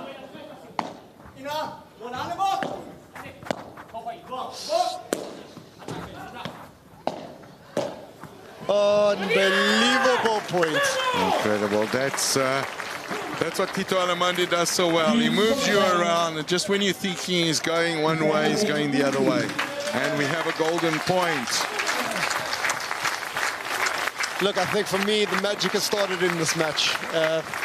Tolito is just stepped up to a different level now. I mean, he's moving like... I think he answered the call. He saw his partner needing a little bit of assistance with all those errors. He's taken a more commanding role in the pairing, and it's starting to show off. Little Cochito over there gets them up to the net and forces the mistake. Go. Forces the break. And you can hear the big shout there from Tolito Aguirre on court. Vamos! And 4-2 the scoreline now. And Tito Alemande will now serve, looking to press this advantage after having gotten the break at a very crucial point of the match. Yeah, the body language of the Swedish pair has dropped a little bit. Completely changed. Right there, that was the pivotal point. Appelgren is not looking as positive as what he was. Victor's still trying to keep his head up, but you can see they were disappointed in that game. Yeah, they worked hard, but you know the margins, as you know, in the game of paddle are so minuscule. And last night, me and you were talking about it over dinner. And there's another example of the magic show. But the good guys find a way to win. And I think you can see it clearly. Tito and Tolito are just finding that extra gear. Well, after this game, we would have seen everyone play, right? Predictions from you on a tournament winner? You know, I don't want to precurse what you're going to say, because I know where you're going to go with this. These two have to be considered in the final, definitely, Tito and Tolito.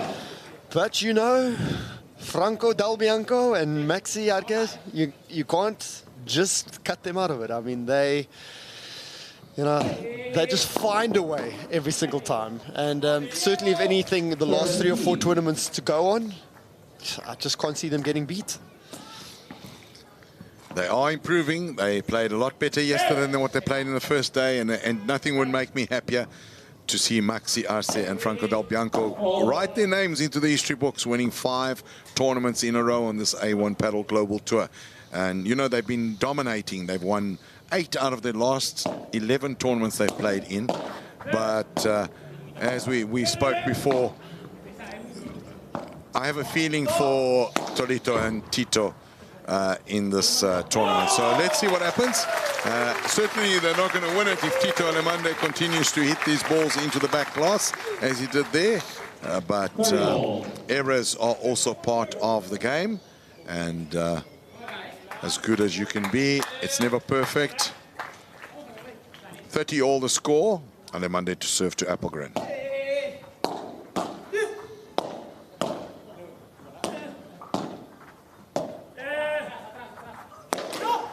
This time Alemande goes for the big power shot, clips the top of the net, and another potential 2 break points.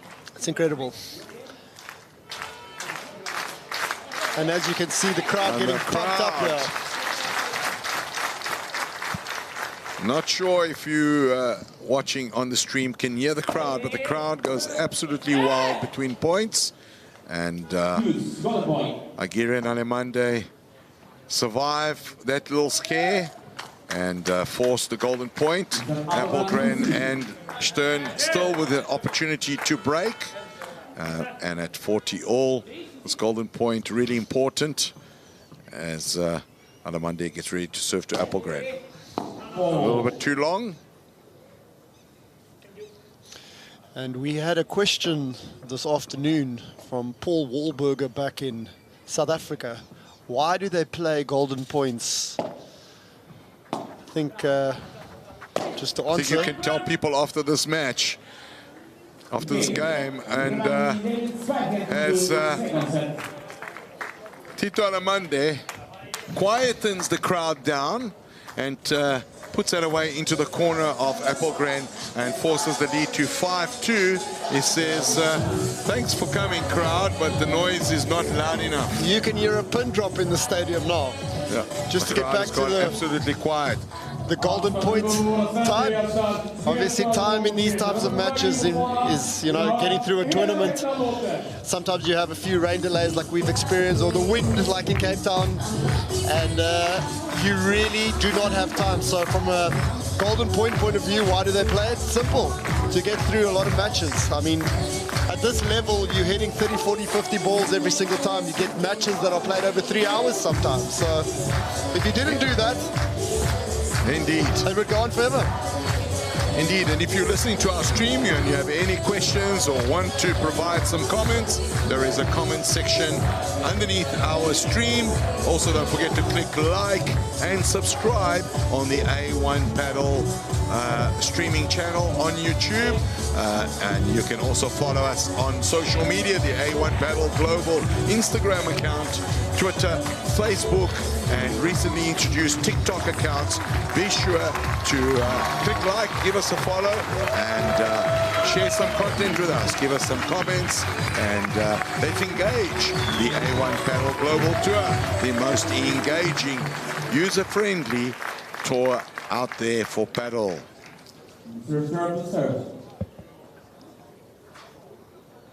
Victor Stern serving. 2-5 down in the second set after dropping the first by 3 games to 5.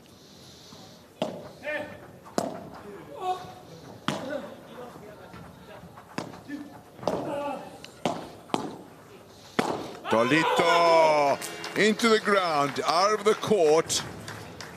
I want to get back to the hotel. I want to have a massage. I want to relax and get ready for my quarterfinal. That's the message there from Tolito Aguirre to Victor Stern and Daniel Appelgren. Love 15. You can see it in his body language. Here we go. You see how he moved up to that net after receiving that serve.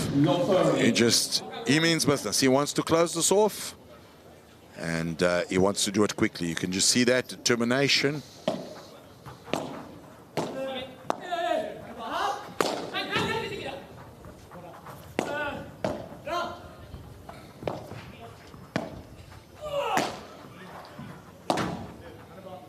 Followed that all the way. Stern goes for the big one.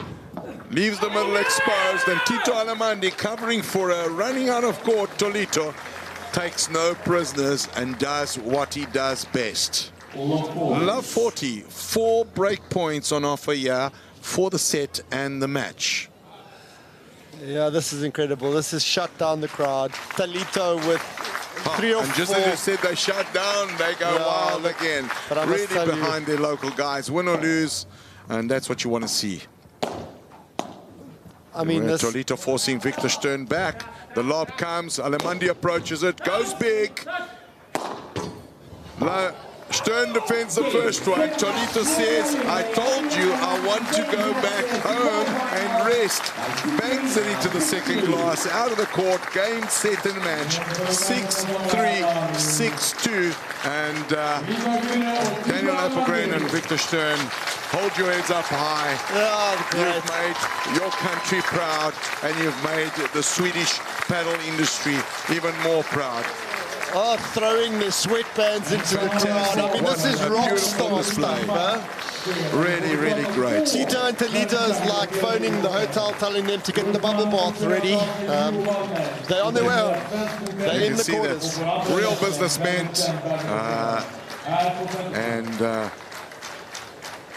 You can't see that on your screen, but Fabrice Pastor, the president of the A1 Padel Global Tour and the president of Monte Carlo International Sports, one of the large-scale sponsors of this tournament and paddle players throughout the world, walking to the benches, congratulating the winners, now going to Victor Stern and Daniel Appelgren and shaking their hands, really commending them on their performance. You can sort of see that quickly on your screen there, and the crowd coming to meet the Swedish players.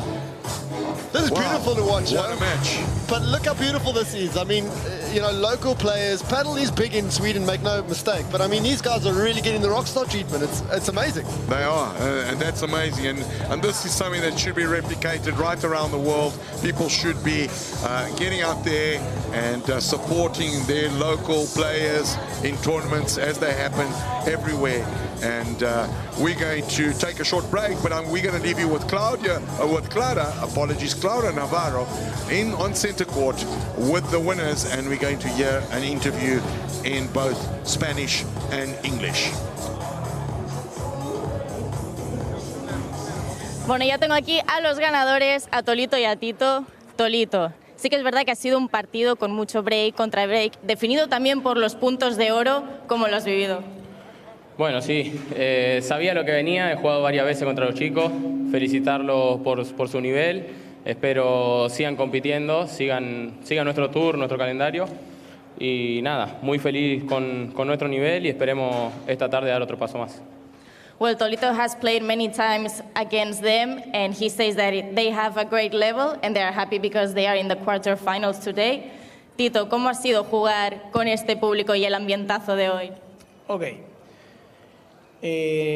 Para mí, dos rivales desconocidos a nivel deportivo, los conocía, pero no había jugado nunca contra ellos. Felicitarlos por cómo han jugado, el torneo que han hecho, han ganado una primera ronda muy dura. Normal que el público esté a favor de ellos, encantadísimo, que ojalá sigan llenando las gradas, ahora que no tienen representantes. Y muy contentos, vamos a pensar rápido, vamos a comer, vamos a descansar, que tenemos que jugar en un rato. Agradecer a la organización por sacar el torneo adelante con la semana de lluvia que ha habido y estamos acá compitiendo prácticamente al día, así que muy contento por todo.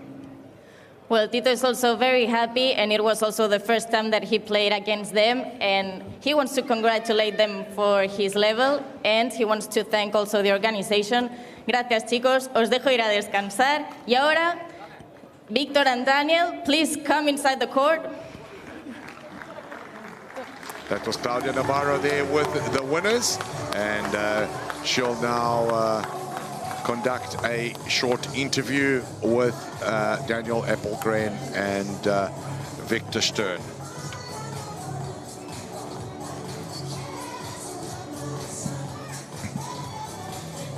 Really likable pair, these two, put in a big effort, and really lots to be proud about. To say a few words to the crowd. How has it been, this experience, this tournament during this week? Well, it couldn't be better. I mean, Swedish summer, finally, and amazing crowd. Felt like Davis Cup in tennis, everyone cheering for us, so yeah, thank you so much. And Daniel, a few words also? No, like Victor said, amazing week for us. Extremely fun to play when the crowd is behind you every point. Unfortunately, we couldn't bring up to a longer game today, but we did our best and fought to the last point. Well, thank you guys. Congratulations for the tournament that you played. It was amazing. A big applause for them. Thank you. Daniel Appelgren and Victor Stern, crowd favorites and soon to be Padel world favorites. Really impressive display by these guys in this tournament, and certainly revelations for future tournaments. We hope they enter many more, and we'll follow their progress very closely. On the other side, Tolito Aguirre and Tito Alamande progressing through to the quarterfinals with an imposing performance, 6-3 and 6-2, and they will be meeting Maxi Sanchez and Andres Britos in the next round. We bid you goodbye, and we will see you later this afternoon for the first match of the quarterfinals of this A1 Padel Global Tour match, the Betsson Swedish Masters.